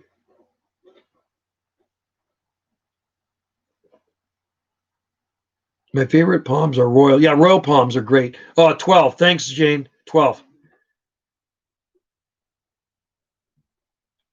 And I've seen videos on this year's Alberta getting snow in labor. Yeah, I know it can snow in the summertime there. It's snow in any month of the year in Calgary and hail the size of frickin' golf balls. My house. I like Washington because I love Washingtonia too. They are beautiful. They are beautiful palms. I can't wait to get back to Maui and do an update on the Washingtonia that's growing in that driveway crack, but not on Oahu or Johnson. Yeah, Jane lives on Kapahulu. She lives up in the Kapahulu area, which is a really nice area. I like it. And there's some nice gardens up there too. Because up in Kapahulu, we go to Rainbow Diner, and then we go to Leonard's Bakery, and then we go to Peggy's Picks, and we go to Safeway up there too.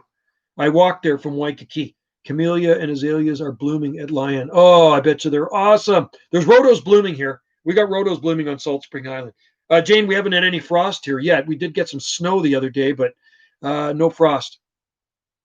The snow yesterday was terrible.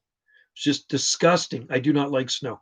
I wish I was at Lion. Just found out that my weather forecast showed way cold temps for what really is installed a digital thermometer. Looks like coconuts might be. Wow. Coconut palms. Jigs, I like Washingtonia varia. They look exotic. Well, mate. Huh. Well, we have some in pots. I don't know if I call them Banana Joe Clemente ones, but I did grow them from seed. I think I got some of that seed from Hawaii too. There's a tropical rhodos growing. Yeah, they're probably the big leaf ones too. Sinogrande calophytum. We have some of those here as well. Anyway, guys, I should roll out of here because I've been tying up this internet for a long time, and Miss T, my gal, is probably getting upset with me. Are you getting upset with me, Wendy? She's not answering me. She could be upset with me. She's probably trying to get on the internet. Anyone seen the palms in Kelowna planted last year wrapped? Cool. Yeah, you definitely have to wrap them up in Kelowna. I haven't seen them. Joe, the seedlings, how do you hybrid and waggy? You can't tell from a seedling, but I have them marked. I sow them. I can only tell when I sow the seeds. And so there are two different types of waggy hybrid seedlings, okay? So there's one from a female Wagnerianus that's pollinated by a male waggy, and then there's a female Fortunae that I dust with male waggy pollen. So there's two types, more pronounced. Sometimes on that female waggy, you're going to get some pure Wagnerianus too, because there's a waggy nearby. Robusta is native to Sonora and Baja. Yes, it is the sky duster palm in Mexico. We call it a sky duster because it grows so tall, right? Super tall Mexican fan palms. Love them. Those are the first palms I ever planted in the garden, and guess what? They all died. Bad. That was my bad because I didn't do my homework. I just went out and got the first palms I saw. I thought they were the ones that I saw in Vancouver, not on the beach. That was long before those were planted. One I bumped into at Stanley Park, a 30-foot tall one. I've seen Washington Robusta in a while. Yes, there are washies, and right in Waikiki is Washingtonia Robusta. Tijuana has Mexico. Yeah, I've been to Tijuana. There are some big palms there. A ton. Okay, guys, I'm going to roll out of here now. Here's an aloha to you, and thanks. Palm Tree Dude, Bigfoot, Palms, Danny, Alex, Benjamin, and who else is? I'm just scrolling down. Jason, Sam, and who else is in here? Pisme.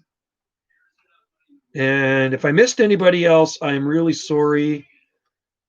But thanks for joining in the live stream, and I will do in another couple of days because I am on Christmas vacation here now. Looking forward to my friend moving here, Scott from the mainland, because he's a palm nut, and his new place is really palmy, and lots of nice bananas there too. So anyway, take care. Aloha. And Larry, the cable guy, and the cable guy is Larry Johnson. I'm the cable guy, and your cable is terrible. Yeah, it is.